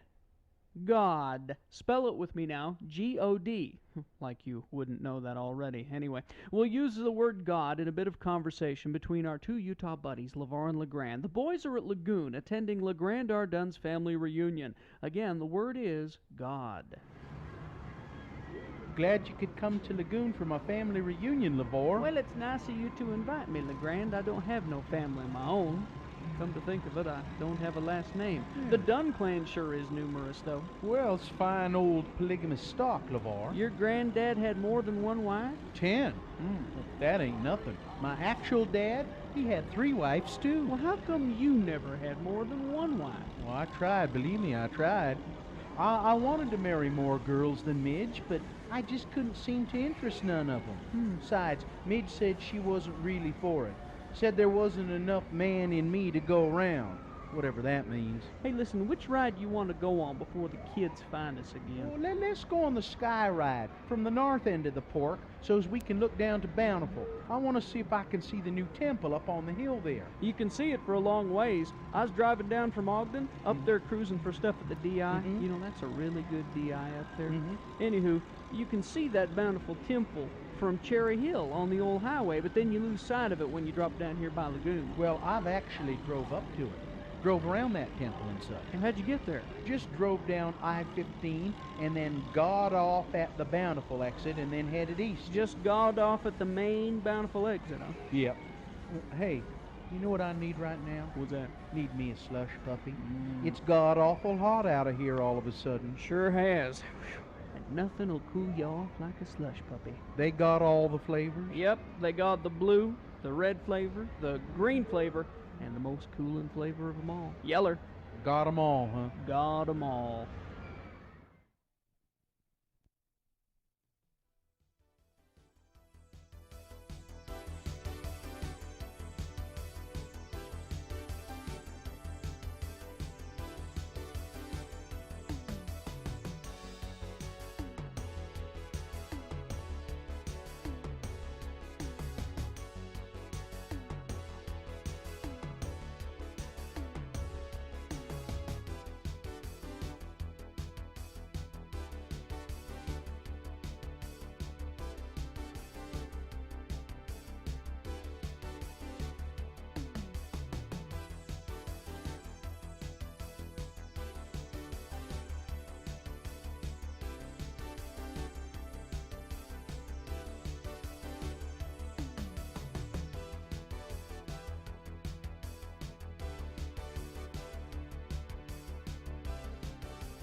I didn't appreciate that song for what it was when it was first out. You know, I just kind of, it's okay.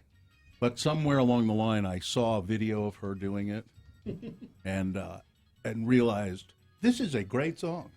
The way she sings it is so unique. It's just excellent. I love She it. being Alanis Morissette. Indeed. Alanis Morissette. She's coming to town June 7th. And the tickets go on sale today.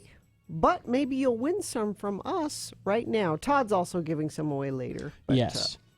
We're giving some away right now by texting this keyword to 33986. The keyword is rock. R-O-C-K. Rock. Text it to 33986. She's coming with Liz Fair and Garbage. I didn't see the movie, but wasn't she like completely naked wandering through that Kevin Smith movie Mhm. as she played Dog- God? She was Dogma. God. She was God, yeah. And she was just like in Dogma, totally naked throughout the whole movie. Well, No, she's not just the whole movie. she's just at the end. Oh, okay. I didn't see it. And she has one line. You know what it is? Boo? I don't know. Close. Boop. She boops. She boops. She Gives boops on somebody on the on nose, or herself on the nose. No, she. Somebody else. Was it? I Was it can't Ben remember. Affleck or? I want to say one? it was Affleck or somebody. It's not a great movie apparently, but I liked it. I liked was it it good? fine. Yeah. Yeah. All right, I'll check it out. George the- Carlin is yeah. a priest. The Catholic League didn't like it. Oh, then I'll definitely Even- hate it. I go even- along with the Catholic. Even before they saw it, they didn't like it. We don't like the idea of it. That's where Buddy Jesus came from. Huh? Carrie, I'm going through these ornaments. You've got me going down this glass ornament hole, and a lot of them are made by that same company who made your stick of butter ornament. Yes, there are just some incredibly cool ones. There's a jar of peanut butter, as I said, a bag of potato chips. Here's a hamburger, a beautiful glass hamburger, an ear of corn. You could do. There's a David Bowie. But do the food items look real? Because that's the key. Because that's the key. Some of them look sort of stylized, and then some of them look real. Because this stick of butter looks like a real stick of butter. Okay, the ear of corn looks real. The wedge of cheese looks real. It looks like just a wedge of cheese with some wax on the outside of it. It was probably a Swiss. What's the cheese. website? Well, I'm just looking on Amazon, but the name of the company who makes most of these is Cody Foster and Company. Cody Foster and Company. They're the ones who made the butter. And there's a stack of pancakes that looks real, except it's tiny. It's not stack of pancakes sized. Because this is actual size. Yeah, that's stick pretty of cool. butter. This is 4 ounces of butter. Here's a slice of pizza that looks pretty real. So, and here's the one I like the best though. Cody and Foster Company glass ornament. It's a partially opened can of sardines. Oh, that's the one you need, Bill. And it looks pretty real. Probably too small to be an actual can, but We went and got our Christmas ornaments at Rainbow Gardens, a couple days ago. they still smell like chlorine. No. But the store does.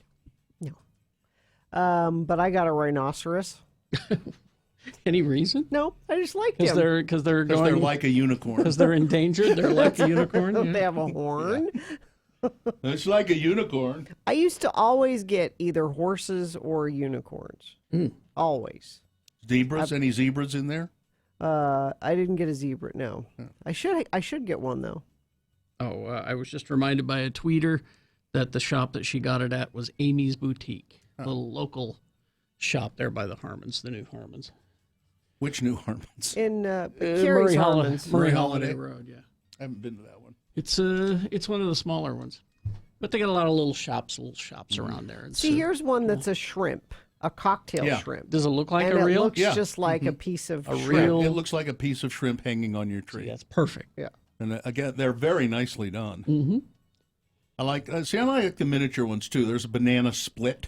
I'm just glad, Carrie, Huh? that this has brought you back to Christmas the spirit? Christmas. Well, he's going to get a Christmas tree now. He had given up on the Christmas I tree. was gonna say it's not the Christmas spirit; it's the want to display a Stick fake of stick butter. of butter. He never ornament. had the Christmas spirit. No. I don't care what it is. It makes me happy to think that you Oh, are no. back to having a Christmas Here's tree. one you should have, Carrie.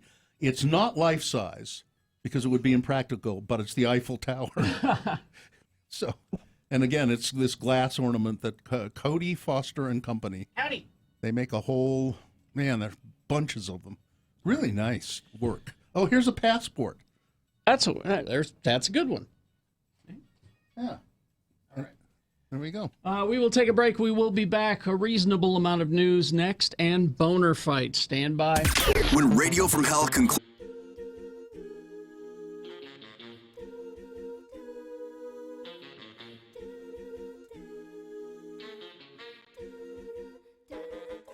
Scott. Scott. Spell it with me now. S-C-O-T-T. And now we'll use it in some dialogue with our two Utah men, LeVar and LeGrand. LeGrand has been invited over to LeVar's trailer house for lunch. Again, the word is Scott.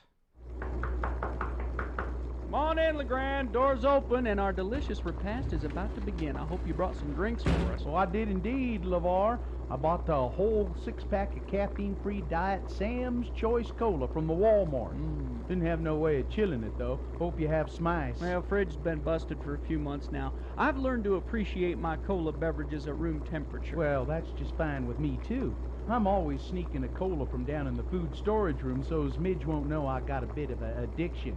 You see, we keep the caffeinated stuff in the food storage on the theory that in the event of a nuclear catastrophe, we'll need to stay awake so as we can keep the neighbors from busting in, and so as we'll have plenty of energy to be fruitful and repopulate our wasted planet. If you know what I mean.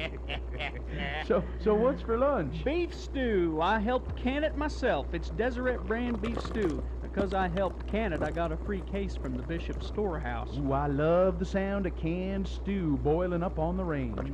Smells pretty good, too. That's because Scott all natural garden and beef ingredients. Look here at that list of nutritious stuff that comes in this one can.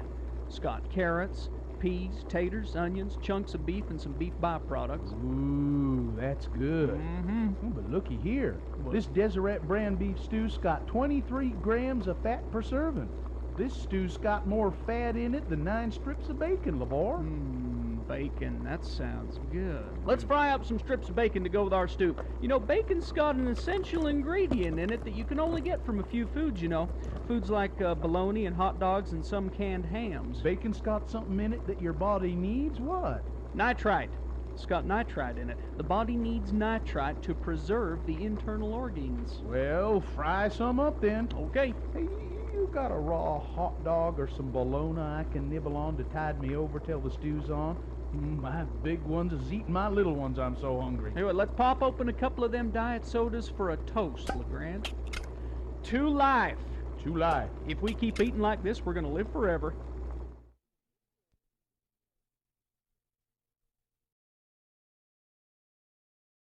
Rod Stewart. What? I just saw this. There's pictures of Rod Stewart and his wife getting a cozy lunch date at the Subway near their Essex home. There's a picture of them sitting in the Subway. They ordered 2 6-inch subs. Really? What beverage did they have, Gina? Did they have? I don't know if Subway is a Coke or a Pepsi venue. I'm not sure. I'm not sure. I hope they had a cola. You don't think of Rod Stewart as. I don't think of Rod Stewart. Period. And he didn't wait in a car and send his wife in. Why would he? He's just sitting there. Why would he? He's a chivalrous man. If I'm really hungry, I stop by the Subway. Come on, honey, let's get some. See? Thank you.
All right, remember that info. You're going to need it here in about 5 minutes to vote for Boner of the Day. So before that, a reasonable amount of news brought to you by Katrubis Volkswagen, Northern Utah's hometown Volkswagen dealership, right in the heart of Layton, 1230 North Main Street between Antelope and Hillfield Road. Free oil changes for life. Tragedy. He was one of a kind. He wasn't original. He will be missed. One of our precious celebrities. Yes. Danny Aiello, the burly New York-born film and stage actor who was 40 when he made his movie debut, and 16 years later earned an Academy Award nomination for his role as the pizzeria owner in Spike Lee's Do the Right Thing. Mm-hmm. What about the Papa Don't Preach video? What about that? His death was confirmed by Jennifer DeCharia, a literary agent, in an email. No other details provided. Mr. Lee's film, 1989, about a white business in a predominantly black Bedford-Stuyvesant neighborhood of Brooklyn. Mr. Aiello was a morally complicated, racist villain, willing to wield a baseball bat, but sentimental about the young people in the neighborhood, having grown up on his food. He won the role after having established himself as a memorable character actor in films like Moonstruck, in which he played Cher's kind but clueless fiancé, Fort Apache, the Bronx, as a ruthless police officer who throws a young man off a rooftop, in an incredibly good movie, if you can see it in the uncut version, Sergio Leone's Once Upon a Time in America, 1984, also as a police officer, and 3 Woody Allen films. He was a bookie in the blacklist drama The Front, and he was in The Purple Rose of Cairo, a great, really great. Isn't that Jeff Daniels? Yeah. And a great Woody Allen movie. That was actually a good one, yeah. My favorite Woody Allen movie, though, is Broadway Danny Rose. It's a good one. Yeah, Danny Aiello in Do the Right Thing. His character, Sal, was iconic. He didn't win the Academy Award, but he was nominated for Best Supporting Actor. We just watched that a few weeks ago. Do the Right Thing? Yeah, and it was it was there on Netflix, and we went, oh, we haven't seen this in years. I don't think I've Let's ever watch seen it again. Oh, you haven't? I don't know why. Good. Yeah, that's what I hear. It's quite good, and he is good in it. Yeah. There are a lot of great performances in it. This is a movie that launched a lot of careers. Is Spike Lee also in it? He's also in it. Yeah, he's in it. What? John Singleton? John Singleton's in there, yeah. A lot of very Turturro in that? John Turturro. A lot of careers launched in that movie. You should see it. And he has one of the best lines. Which is? I just killed your effing radio. Oh, we should play that. So Phil Faulkner couldn't believe what his bosses were asking him to do in this report from Channel 2 TV. I think this is our friend Chris Jones. So he didn't do it. Instead, he blew the whistle. Up until last September, Mr. Faulkner was an employee of Charter Solutions, a charter school management company, and he was assigned to Utah Military Academy, a public charter school. He told 2 News Beyond the Books that while he was there, he was instructed by the school's executive director, Matt Throckmorton, who I believe is a former member of the Utah State Legislature, to print out special education teachers' personal activity reports, which are required by the federal government to justify special education spending, and backdate them after whiting out the dates and having teachers sign them. When he pointed out that some of the teachers were no longer employed at the school, Faulkner says he was told, well, just do what you have to do. Faulkner knew he meant forge the signatures. And his boss at Charter Schools or Charter Solutions told him, just go with the flow, okay? Instead, Mr. Faulkner quit, handed the paperwork over to the Office of the State Education. This and other allegations of fraudulent spending, mismanagement, and even grade inflation are detailed in the materials to be addressed at the Charter School Board's meeting. Throckmorton did not respond to requests for comments. Oh, it's Lincoln Fillmore, Senator Lincoln Fillmore, who runs Charter Solutions. So that's mostly why Chris Jones was looking into it, is because that doesn't seem right. Yeah. He's a senator and in charge of this? Well, that's... Steph points out that our buddy Kurt Oda is on the military school board. Sure, that's true. Of course. I do this. Maybe this is a superstition I have. When I drink a beer from a can, I tap it. You ever seen people do that? So you have the tab and you kind of flick it a few times and flip it. It's called tapping the can. And you kind of click before you open it. It's supposed to keep it from foaming over. Well, tapping beer cans does not. Science has shown it doesn't do a thing. No. Despite it being a commonly held belief, tapping a beer. I bring these stories to you because they're important. Yes. Now you won't feel silly doing that anymore. Just I'll don't still do it. But you know what else I do habitually with that beer can?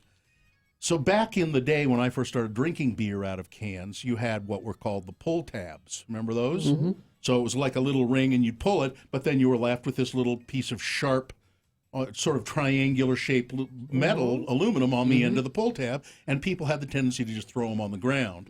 They were a huge littering problem. My dad used to pull them off the beer and flick them, and they'd go over. He had a garbage can on the other side of his bar, and he would try to get them in the garbage can. And then he would send me and my sister over to clean them up. When we're little, she has a big scar on her knee where she had to have stitches from one of them. Ow. So at any rate, it's still a habit of mine. I would always tear them off, and then instead of throwing them away, throw them on the ground, I'd put them into the beer. Oh, yeah. So and a lot of people did that, I think. And people, I remember my wife at the time would say, "It's dangerous, you're going to swallow that." I never did. I still do it with that little, when that little tab, I eventually kind of worm it off of there, and I always put it in the can. It's a habit. I think you're just asking for trouble. Well, I don't drink beer out of cans very often anymore, so I'm okay. All right, I guess that's all the time we have. I'm going to have some Mill Creek coffee, and we'll go to the boner fight while we're doing the boner fight. All right. It's Boner Fight, the final round. And nothing can make a boner fight go better than Mill Creek coffee. So a boner candidate number one was, but religious liberties. Right, Chris Stewart? Right? Because this is about a woman who was denied her morning after pill. This is in Minnesota because the pharmacist said, my religion will not allow me to sell this to you because I'm against abortion. My religion is against abortion. I won't sell it to you. That's the whole basis why Chris Stewart's bill that he's trying to introduce, fairness for all, I think it's called. And it's only about one religion, let's be honest. That's all he cares about. Well, be that as it may, it's still the reason that bill is just worthless trash. And then boner candidate number two, she said something's up with my husband and I have to leave. That's what a woman told this kid up in, he's not a kid, he's a man. His name is Davey Elmer. He's 39 years old. He has autism. She ran over him and then got out and said, "Are you okay?" And he said, "Well, no, but I'm not dead, but I need your information." And she said, I can't stay. Something's up with my husband and I have to leave. And she just drove off. There you go. So that's number two. You've got to decide of these two candidates, which one is the worst, which one should be boner of the day. 1 or 2. Remember your candidate number, the one that you think should win. Put that number in the message of a text. And then text that to 33986. All we need is that single digit in the message of the text. That's how the computer counts it. All right.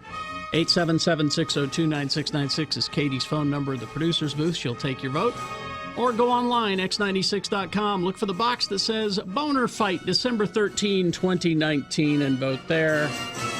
And if you don't see that box, refresh. It should appear. 300 seconds. Let's go. It's Boner of the Day. Start your workday at 10 a.m. with a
All right, 9:36. Time to award boner of the day. And it's brought to you in part by a Crown Burger and onion rings.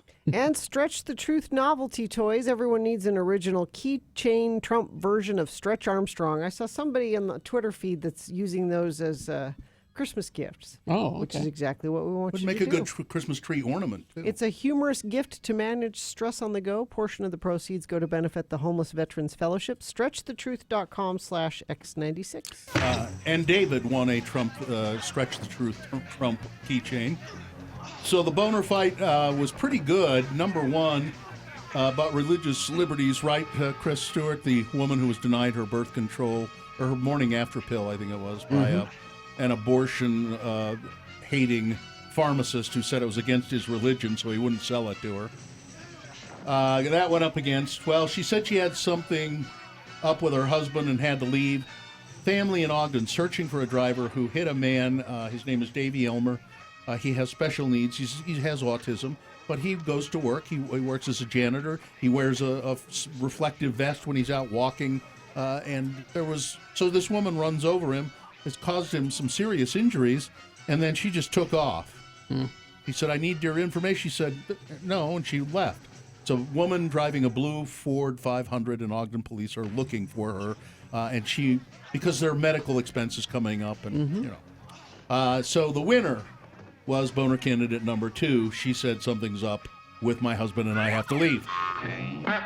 All right, there's your boner of the day for December 13, 2019. It is now qualified to be boner of the week. Dave the Flower Guy will be here after this break to tell us who boner of the week is. Craft Like Mad this Saturday, December 14th. And Sarah Johnson with the Disabled Rights Action Committee is with us. What, Sarah Johnson, is Craft Like Mad? And do you need those headphones? You don't want them. No, I'm good. Okay. Craft Like Mad. This is what we are calling a craft. It's a craft event for mobility assistive devices. Basically, this came out of the idea that's really popular right now with disability visibility. DRAC is really involved in trying to promote the idea that not only is disability, not this horrible thing we've all been taught to see it as, but that it can be strong, it can be beautiful. You can express your own creativity, your own style through some of these devices. Love it. You have a disability. I do. I was born with juvenile idiopathic arthritis. This causes certain deformations and difficulties with physical mobility. Right. But you wear it proudly, I must say. I do. I am part of the Disability Pride movement. This movement grew out of a lot of really amazing people. Alice Wong started the Disability Visibility Project. And what really inspired us to do this Craft Like Mad event was a Twitter post under the hashtag Ableds Are Weird. We refer to you all as Ableds, or the non-disabled. Yes. And a woman in a pink wheelchair was approached by somebody who said that she shouldn't be in a pink wheelchair. Wheelchairs shouldn't be pink. If they are pink, everyone will want one. So? That's crazy. Everyone. Yeah, that's just what I would love, is to spend my days in a wheelchair. That's crazy. Yeah. Exactly. But the thing is, there are a lot of people, myself included, that resist getting a wheelchair or resist getting these things that would help them and it would actually keep them mobile for longer if they would use them, because there is such a stigma tied to it. Dad, are you listening? Listen, Dad. I have a condition, drop foot, and it's so embarrassing for me to think of having to put on a brace. I mean, it is. Yeah. It's there's a stigma. I don't want to have to wear the brace. I've looked around for things so that it doesn't look like I'm wearing a brace. But if it was a fabulous brace. Yeah. Yes. Well, I finally found a device. That's what we're getting at. I finally found a device that works very well and looks just sort of like you're wearing an athletic brace of some sort. So what are some of these things at this craft fair? Like, what is this thing I'm holding? So I just brought in a couple things that I use around my house. This is a sock puller that Bill is showing you. You put the sock all the way down over it, put your foot in it. It's a little bit like putting on a condom. Well, okay. A very large condom. Big condom. But it's stuff that we take for granted. Oh, just putting on socks. That probably saves you a whole lot of time. You have no idea. I put on a support sock today, as a matter of fact. You know how hard those are to get on. This is specifically a tool used for compression stockings. Compression socks. Those really tight ones. So what you're asking people to do is to bring their devices. Yes. And they'll craft them up. Yeah, we'll have spray paint available there. We're going to have a lot of crafters. We're going to have duct tape. So this is kind of an unattractive thing, this sock puller but you could decorate that thing up. Yes. I love get it. Where is this happening? This is happening down at Utah Arts Hub.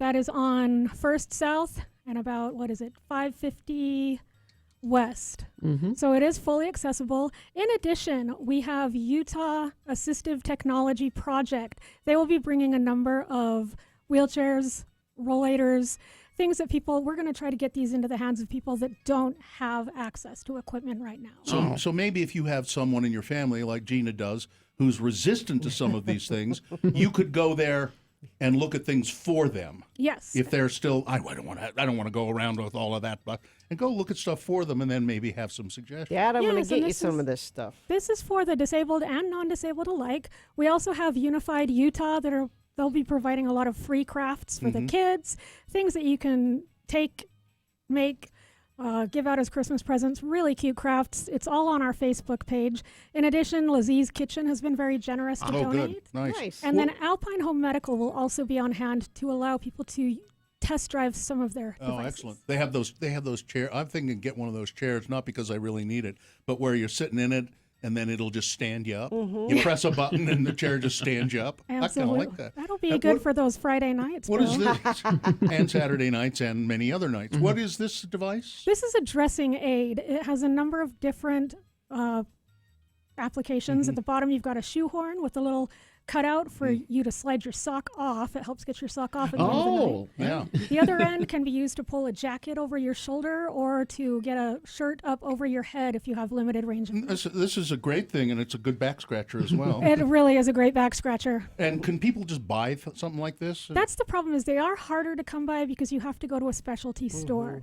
Frequently, you can find these things. I think this one I got at Walgreens, so you can find them in some of the pharmacies.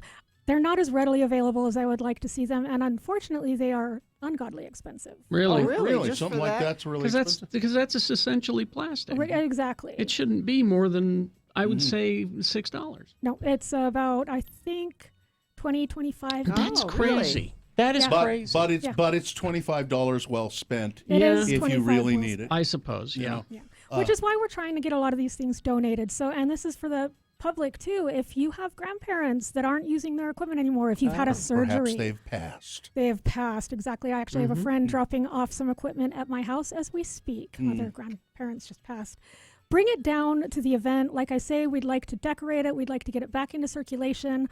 Utah Independent Living Centers always takes donations of used goods that we can then try to get out to people at a very low cost. What's this little device for? This is a button hook. So you put the button through the little thing. Oh, so you can pull it right through the your buttons. buttons. Again. And on the other end is a zipper pull. Hey, let's try that out. Yeah.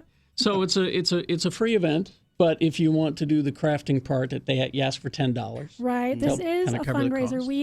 We also have what we call the ADA Rally Kit, which is a kit that we rent out to a lot of activist communities that do rallies outside. It's basically chairs, a canopy, cot, so that they can make all of their events accessible and affordable. So we're working on buying a rollable ramp, and so the funds from the ramp. Yeah, that that's we can cool. then rent out to a number of people. So this will be tomorrow, 11 a.m. to 3 p.m. at the SLC Arts Hub, Utah Arts Alliance, 663 West, 100 South in Salt Lake. Is there a website people can go and find out more? It's a Facebook Yes, page. you can find our Facebook feed at Disabled Rights Action Committee, or you can go to disabledrightsutah.org. Also, we have the National Federation of the Blind. I wanted to point out they have donated 6 white canes for those of us that have visual disabilities. Those are all going to be on hand.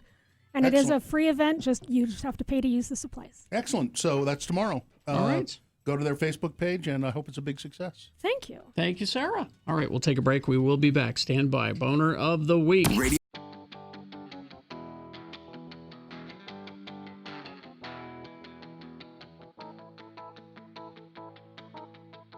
Let's join Carrie and Bill at the Acme Broadcasting Company party at Rockport Reservoir. What a nice day for a company party, huh? Oh, God, yes. I mean, it's just beautiful up here. And you know, we deserve this, don't we? I think that everybody on the staff deserves a nice party like this. I mean, we've all worked so hard to get this station to show in the ratings. Yeah. Showing up in the top 35 stations ain't that easy either. Nope. Hey, look at everybody down there on the beach by the picnic table. You know, we ought to hike down there. No, we can get a much better shot at all of them with our paintball guns from up here. Huh. Now look at Mario there. I'll bet you I can knock that beer right out of his hand.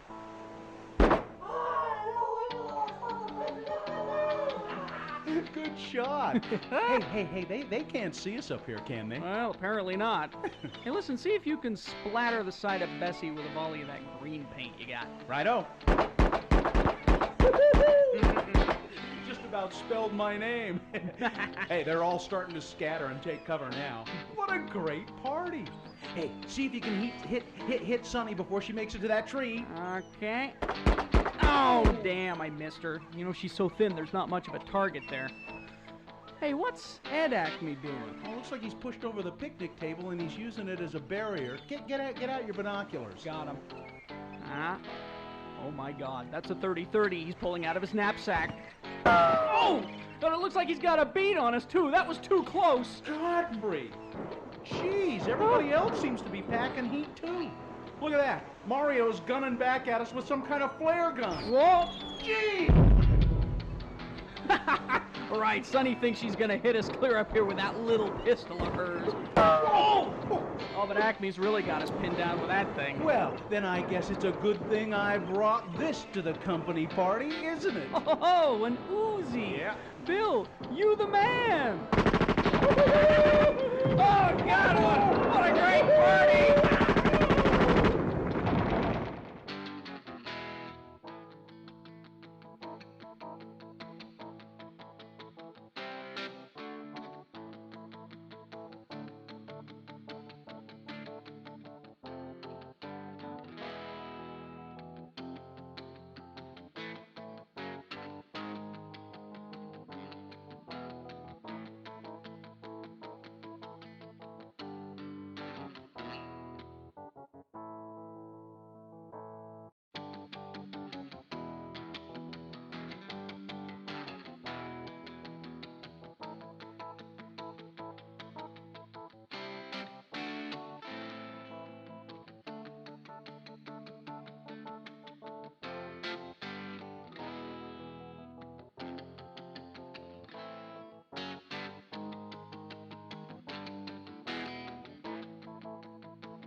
All right, 9:51 9:50. Oh, is it time to do Boner of the week here? in a bit. Yeah. Dave's here waiting. Hi, Dave. Hello. What are you waiting for? Oh, boner of the week. How's your week been, David? I'm fine. Is this a light on your hat? Is that what that is? Yeah. Oh, cool. Okay. I saw Like that on there, and like a flashing. No. there you go. See? Oh, like Oh a. my God, it's bright. It is too. bright. Oh, like a. It's for safety, not for fun. It's for safety, right? Yeah, that's pretty cool. Where'd you get that? Ace Hardware. Oh, You know, Ace is the place with your friendly hardware man. helpful hardware folks. Folks. They're friendly, and they're mostly men. There's some women. There's some women. I go to the Ace on 4 South. I love that place. You like it Yeah. because they have popcorn. They there. have all kinds of bizarre things there, too, along with your friendly, helpful hardware items. All right, let's do Boner of the Week then, shall we? Dave follows along every day and listens to the show carefully and considers the boner candidates all week. He gives it way more attention than we're willing to do. That's why we let him pick Boner of the Week. And besides, I just don't feel qualified most of the time. I'm too close to it. They're like your babies. Yeah, we need the independent David to pick the Boner of the Week. So here we go, Dave. You ready? Yeah. The winner from Monday, number one. How come you guys never nominate any Democrats for the Boner of the Day? Well, we do occasionally, and this was one case. A Democratic congresswoman in Pennsylvania, as I recall, she started a charity, like our president did, and then she stole from her own charity, like our president did, to pay for her campaign partially and to buy herself fur coats and expensive vacations. No word on whether she had a picture of herself commissioned and put in her house, but that could be as well. That's number one from Monday. Number two from Tuesday, take him off or no dad. An 8-year-old girl on a prison visit to see her father. Dave's, oh yeah, that one. Now the little girl is with her father's girlfriend. They're going to visit the dad in prison. Drug dogs sniffing around, and they sent something on the girlfriend. They say, we're going to have to search you before we let you in to see him. And the girlfriend said, what about her? You're certainly not going to strip search her, are you? And the prison guards conferred and said, yes, we're going to have to strip search the 8-year-old as well. You take him off or no dad, okay? Number three from Wednesday. It is a den of thieves and villains. Seema Verma, a senior figure in the Trump administration in charge of Medicaid and Medicare. She was out in San Francisco giving a speech. Her luggage was stolen. She said, I had $47,000 worth of things in that luggage, mostly jewelry, and I'm suing to get that back.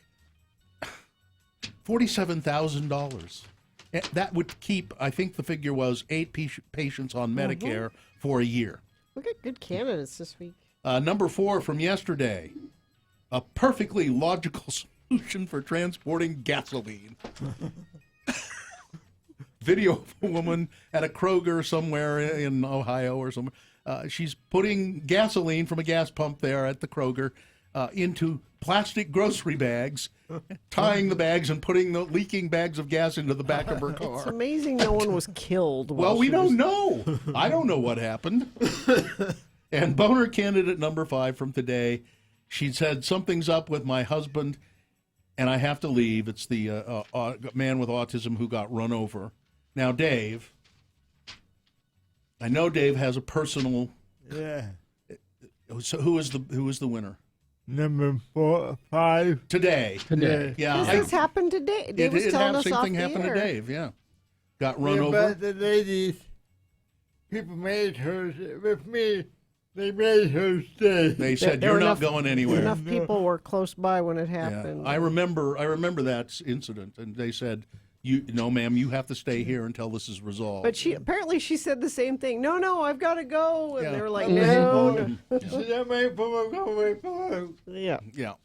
I think any other day it might have been a different candidate, but I understand that it's number 5 today because the same thing happened to you. Did you ever see anything out of it? Did you get some assistance? The her insurance paid the ambulance, Paid for what? emergency bill, but I didn't get. Yeah, but myself. you got your medical taken care of at Yeah. least. Okay, good. All right, thank you, David. That's why we let Dave pick the. He always has a good reason, and Yes. this time was particularly good. All right. Listen, we're gonna go here, but I want to invite you all to join me, Bill Allred, tomorrow. Now, are you doing something tomorrow, Carrie? Just Geek Show. Just Geek Show. Nobody's invited to that. Not just Geek Show. They're invited to download it and listen to it. But there's no. Are you doing anything tomorrow before? I'm going to sleep. Because this event I'm doing is not until 2:00. Okay. It's at the Sprint in Murray. That's why I was asking if maybe there was something before. Oh, yeah, no, I don't. Sprint in Murray. I'll be there broadcasting live from 2 to 4. I'll have your chance to win an Amazon Echo 5, and tickets to the Redux Nutcracker. It's one of these unwrap the Amazon Echo with wearing oven mitts. The present is wrapped many, many times and very tightly. And you're given oven mitts, and you're given a certain amount of time to try to unwrap it. It can be done. There's a person next to you rolling dice. And when you roll doubles, you have to stop and pass to the next person. So if I were you, I'd be the person rolling the dice. This is the clever, This is the clever Sprint people who thought this up. Yeah. I'll be at the Sprint in Murray, 6556 South State Street in Murray. All right, let's do the promo. The weekend has arrived, and we're going to enjoy it, but we will be back on Monday. As always, Amy Donaldson here at 6:45 with sports news. Go Sports Ball, score them points or whatever it is. And Bill Frost will be here to have his TV show update at 8 a.m. And of course, there'll be more than all that on Monday's Radio from Hell show on X96. Go TV show. Change the channels.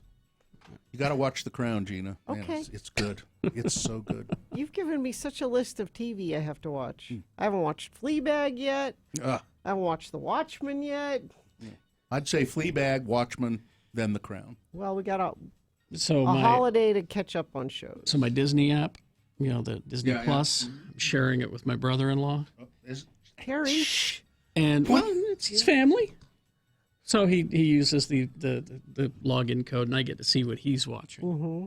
So I thought about creating separate accounts so that he could watch his own and I wouldn't know. But I prefer to know what he's watching and shame him. It's embarrassing. How many times are you watching Frozen, Drew? I mean, come on. Well, he's got kids. I know he's got kids, but they're watching it again? Again and again. And again and again. Yeah, it's fun.